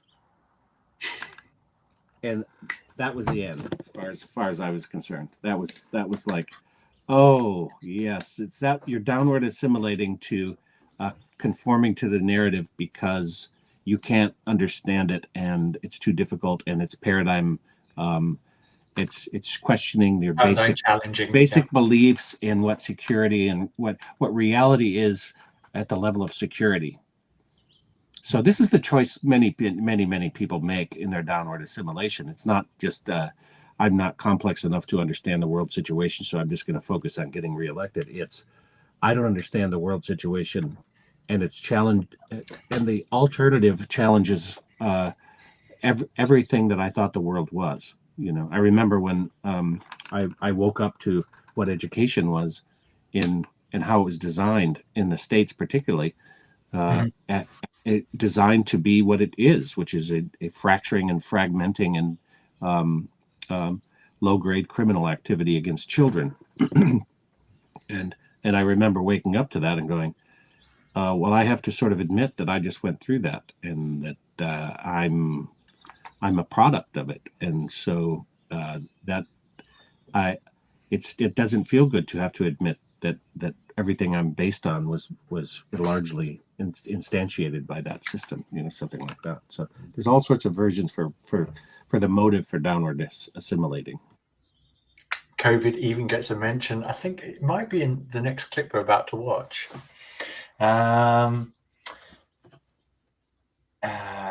So we're going to watch Zak again, talking about this huge digital experiment that we're all a part of.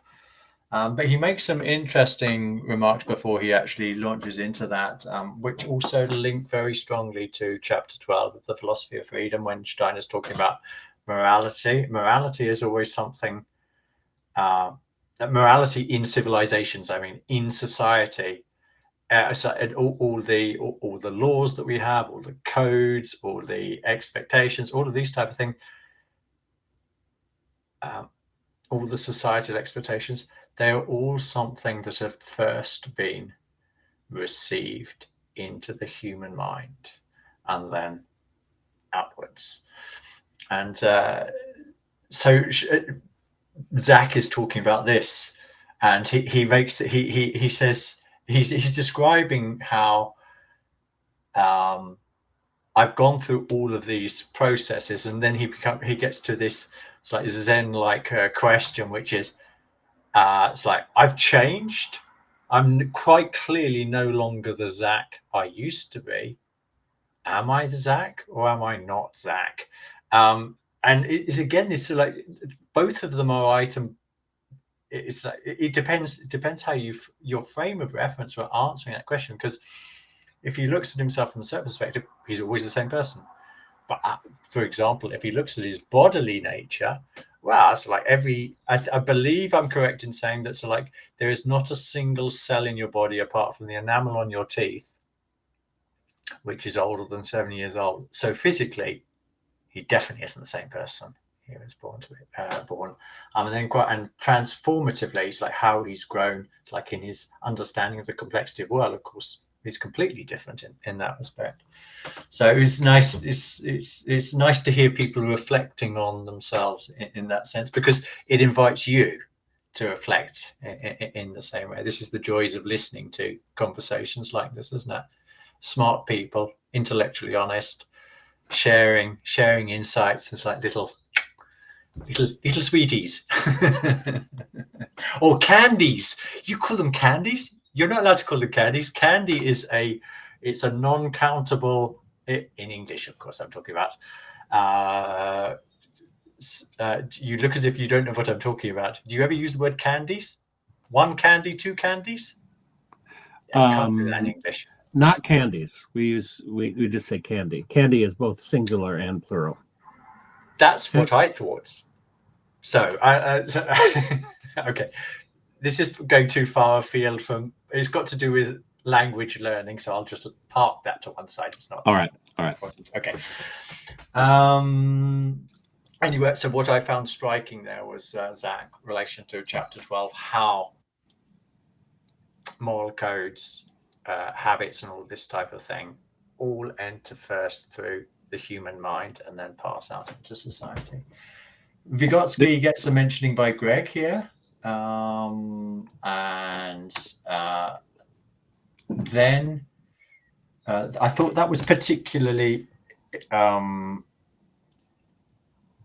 interesting because Vygotsky, this was one of the bits actually that I remembered about Vygotsky.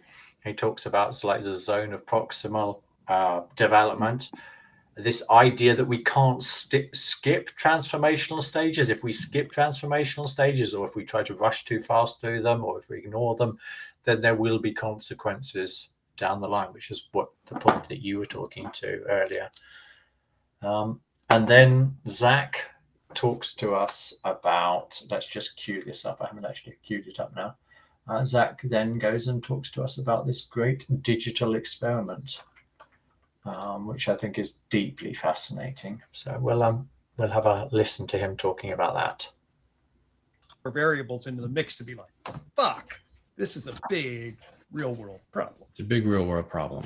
And like, it's getting so bad too because of the digital overlay that even some of the lower levels that we discussed, which seem to be not a problem, Exactly. are becoming a problem now. Yes, the digital, So, the imposition or the replacement of the physical world with the virtual world is undermining the reliability of even the more basic levels. That is fundamentally, I think, important, and I think not enough attention. We're running this grand experiment with these devices on our children, and we don't know what it's going to do. Although we already know it's making them much more depressed, much more anxious, that some of their social skills are being truncated in important ways. Some of the data for that's already coming. But I expect we're going to find much more cognitive alterations that are not yet apparent to us. And in adults too. Yes. I mean, like, I think it's affecting adult development profoundly as well. And it's precisely with that digital overlay. Like, there's that French theorist, Baudrillard, right, who had the theory of simulation. And it was ultimately a theory of civilizational collapse. Because it basically said, like, civilizations create information and they control behavior through that information. And then eventually they create a simulation that is so convincing that the reality dependence of our ideas become irrelevant, because all we have to do is relate to the simulation of society, and we succeed in the society. But as soon as societies get thrown into a state where the simulation is broken and you're confronted with actual reality again, like, this is the problem. And so, like, pandemics are an interesting example of that. So this, where it's like you can create as much simulation as you want, but at the end of the day, people are still dying. It's or not. Right? Yes. So it's like it's happening. Something's happening. And so that's, I think, where we are at a crossroads with our relationship to reality as a culture. So that brings up then. We're going to actually carry on watching that, but just because there was so much important stuff that he brought up there. For sure. Yeah. Do you want to go first? Yeah, if you don't mind, because I mentioned on this one, because I want to say that it's way deeper. And this has been in the hopper, or this has been in the queue, or this has been not even in the wings, not even waiting.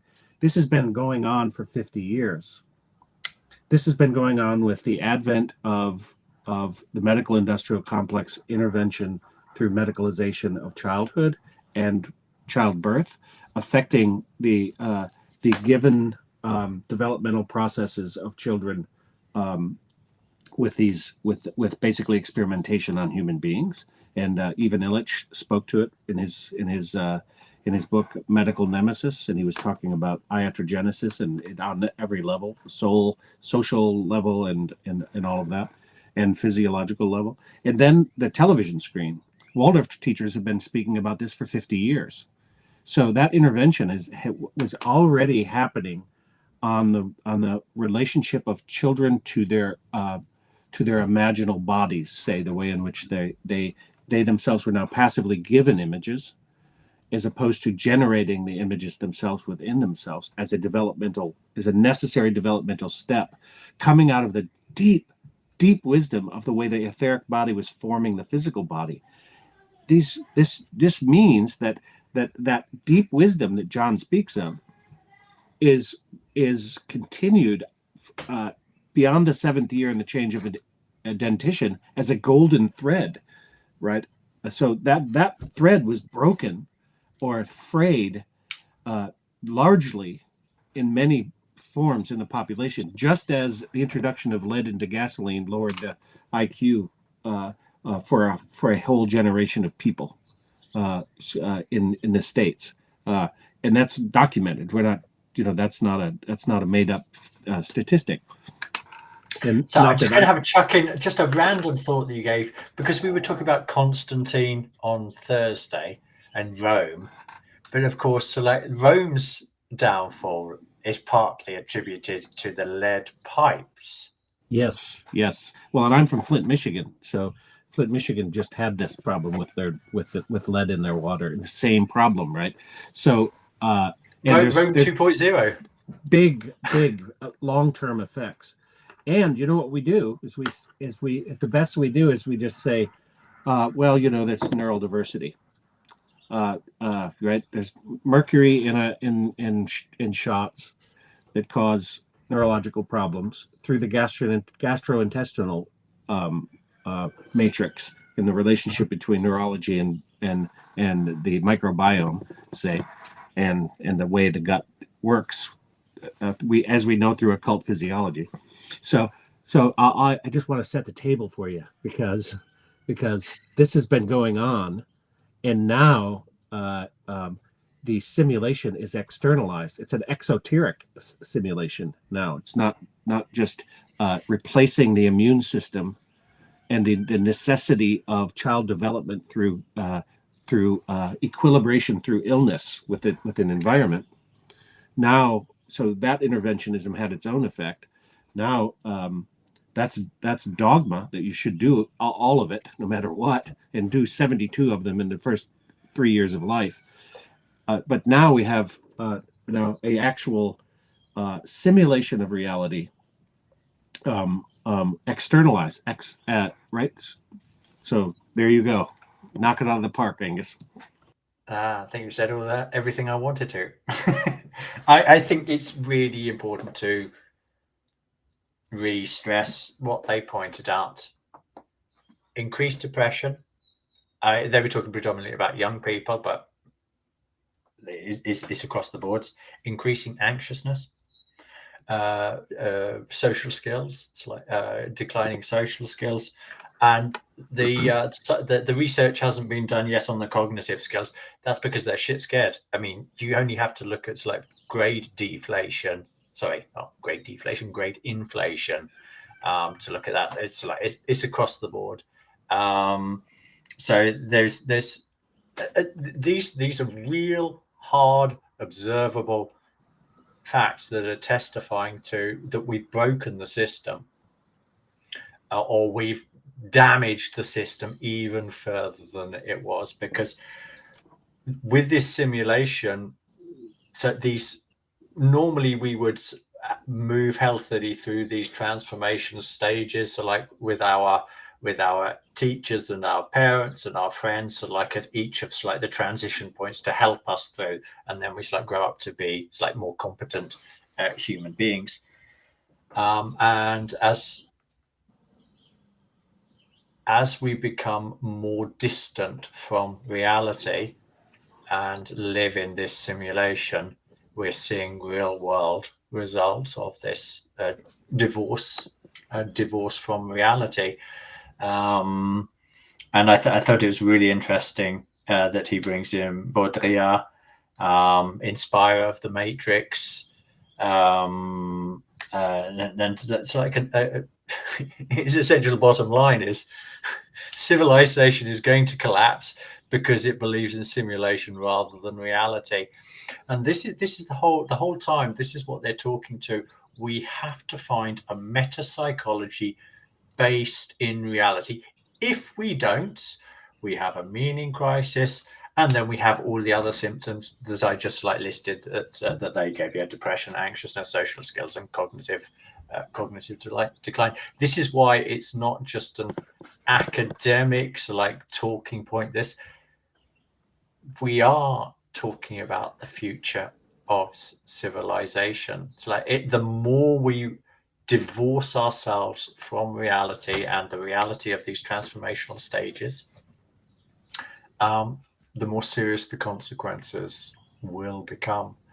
And I think that the levels of unhingedness in, let's take just one example, in the political discourse, it doesn't just have to be in the US. So in Sweden, I've seen an amazing transformation in the quality of political discourse in the last 5-10 years. Really, really depressing. And Sweden was one of the beacons in the whole COVID hysteria story. But we see that it is not immune to this as well. There's this huge digital experiment, which here in Sweden, John referred to this big digital experiment with the phones, but we've got every school child in Sweden above the age of 11 has their own computer, and computers are used in classes, and there are clearly some advantages to that. But as we've imported this technology into the classroom, we've talked up all the good points, and there are certainly numerous. But what about the bad points? How serious is the effect on social skills? It's whether they are, what's the word? There's a specific word that I'm looking for that is psychology issues. The ability to endure, persistence. It's having this quality of persistence. This is one of these things that's weakening. The ability to maintain concentration, the ability to read, all of these things. There's copious amounts of studies coming out that show these are all in decline. But nobody will actually. So let's say, well, yeah, should we perhaps rethink our digital strategy here? And not perhaps remove it completely. I'm not saying that, but let's actually be intellectually honest and talk about the good and the bad rather than just the good, because that's what's happened specifically here in Sweden. Well, and let's talk about when it's appropriate to introduce to children developmentally and when it's not. Well, there's a lot of things that we wouldn't introduce to children at a certain age, but somehow accept that these interventions into their cognitive processes are going to be only helpful because they only augment, right? So it's only positive augmentation. And I want to be super clear about this. I don't believe in diagnosis at the level of children and their needs as they're developing in relationship to the effects of societal interventions. Neurodiversity is fine with me as long as we're doing something about it, and we're not just saying it's all just okay, and we just have better diagnostic ability, right? I don't know what it's like there, but we have extraordinary explosion of neurological problems.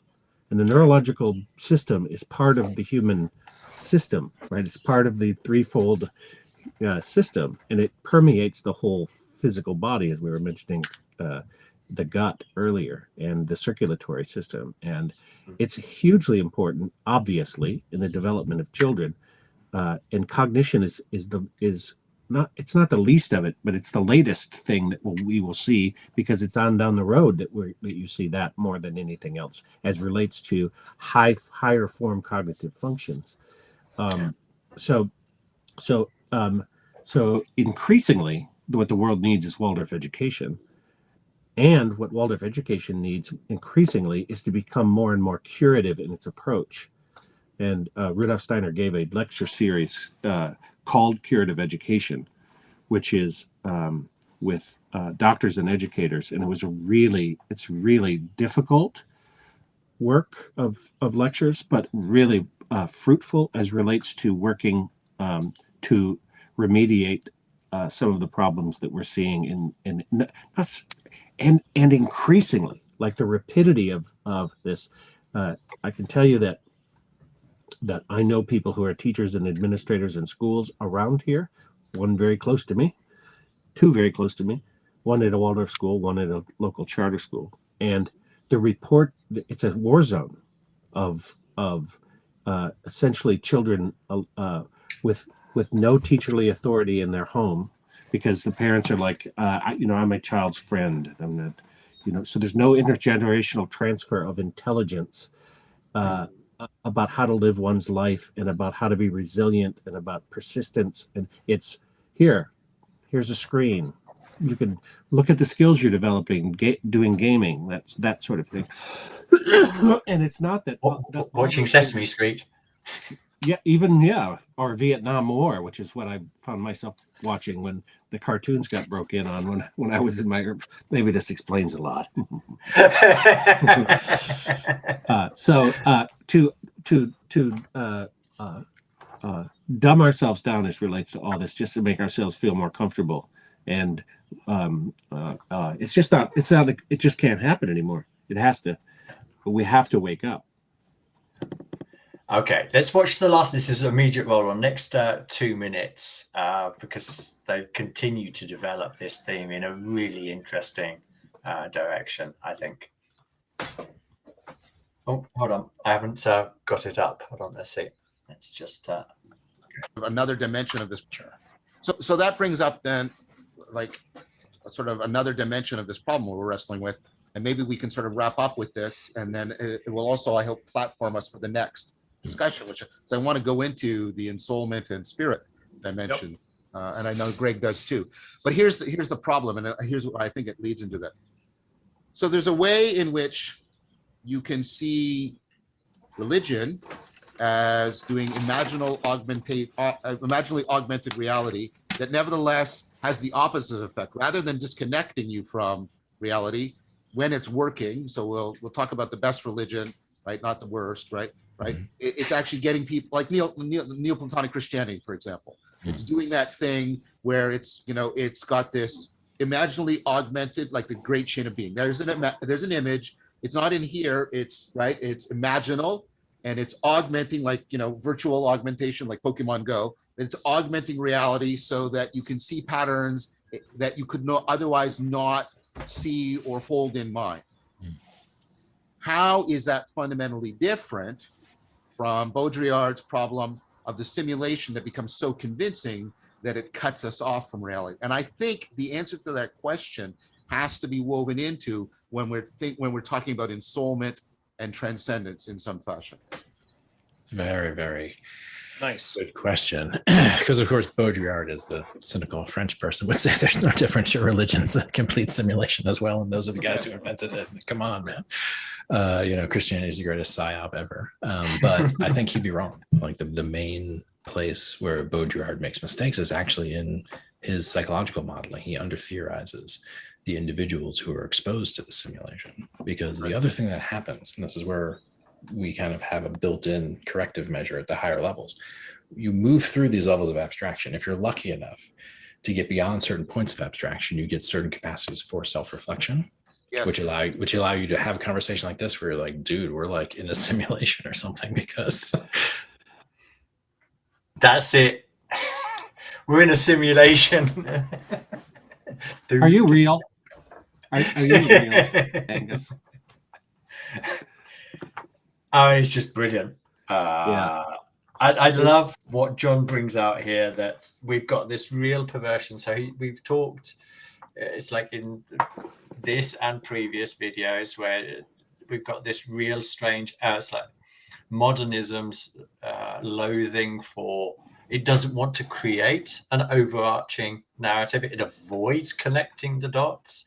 It doesn't want Aristotelian or Platonic like ideas, or let alone Neoplatonic ideas like coming and it's like trying to create some like theoretical unity. So like to the observations.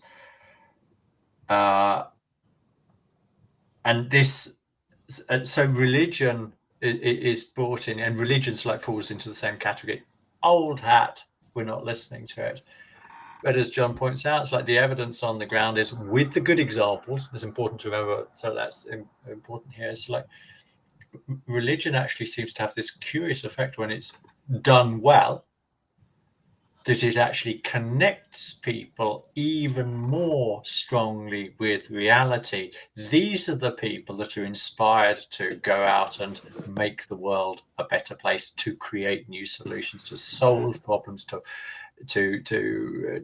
deal with the ills of the society in a meaningful way, and to support those people that need support. And this is, he stresses this aspect that it's this liminal that we referred to earlier that is the essential part here. We've got to, our imagination has to be greater than the current scientific paradigm will allow us to believe can be true. And this for me is absolutely key here, because again, it is so tightly connected to like the key messages in anthroposophy. It is, we are the sources of healing all ills in society. Only human beings can do that, and they need to do it. They have to know reality. This is like moral technique from philosophy of freedom, and they have to have the moral imaginations, liminal in John speak, to actually like come up with an idea for that, how that might be. And the intuition is like the understanding of how to do it. So baked into what he's saying there is, so anthroposophy is, it fulfills that function that he is looking for, that a seeming imagination can be part of the solution to the ills in society. And the more it is based in reality, it's like the more likely it is to succeed. Hence the importance of having a metapsychology based in reality to combat this problem of the simulation, which is we've already been told. So like by Baudrillard, if he's right, and I think he is. It's like theory of civilization collapse. It is there. I mean, you do. Let's just like stick with the Rome theme for a while, because we had it 2 days ago, and we've had it now with lead. But I mean, what must it have been like for the Romans living and like seeing, it's like knowing we've got like 500-600 years of like being like the most important thing. It's like in the known world at that stage, and to see it's like all crumbling down as you fall into decadence,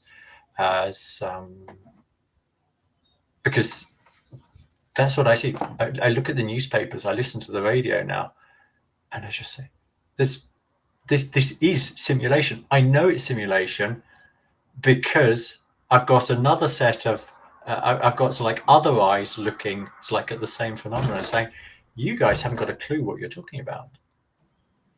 I won't go. We've been going on quite a bit, so perhaps we'll come back to it. But John, in other lectures, he really nails this down as to how do we know something is illusory? Because we are more based in reality. We're actually in reality. We can see in its illusion. If you don't know reality, you can't know one illusion from another illusion. But when you know reality, that's an illusion. This is reality. Well, when you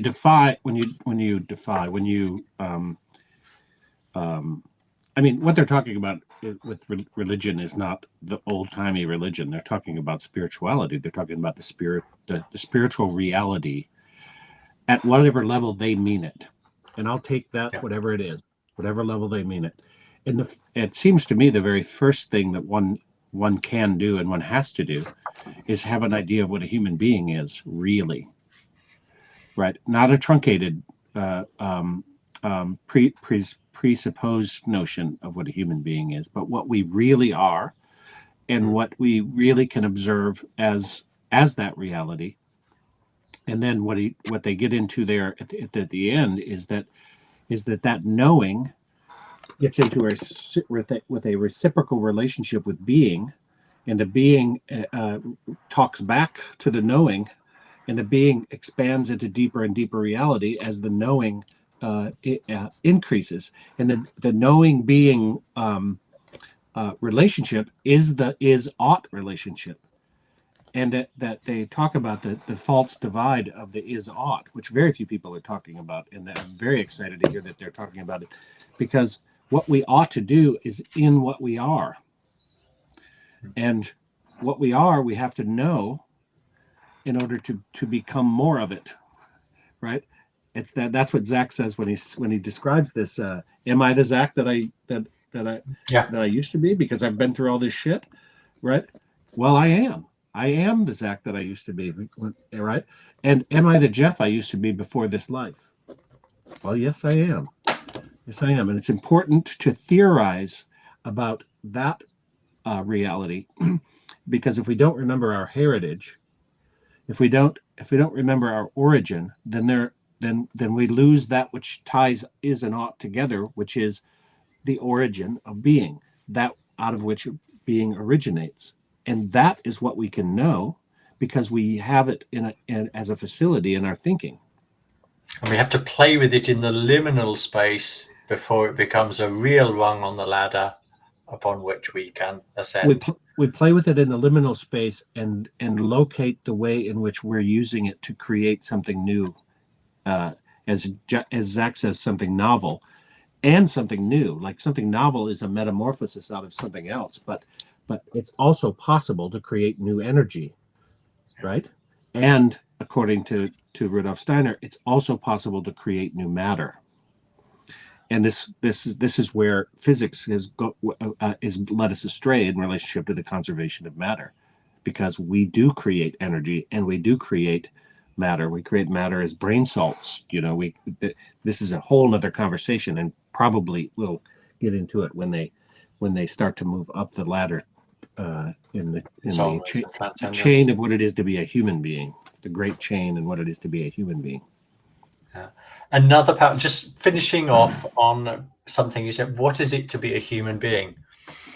Another one of these sort of like aha moments listening to people talk about Plotinus's beliefs, which was sort of like, shit, that's Steiner as well. And this would be interesting to see if John is like on board with this. But Plotinus, he made this assertion, and not all of his pupils could agree with him on this, but he made this assertion that's like the true ego, not the individuality, as opposed to the personality, never incarnates. It is seeing itself reflected in the body. So this is Plotinus saying what Steiner says is the results of his spiritual and scientific research. So this identical conception that we are spiritual beings, and our whole I, if I put it like that, never fully incarnates. And if that is true, what does it mean to be a human being? So again, it's like it changes your whole perspective on what am I, who am I, and if it is true, if it is based in reality, then it's important to integrate that into any theory of transformation.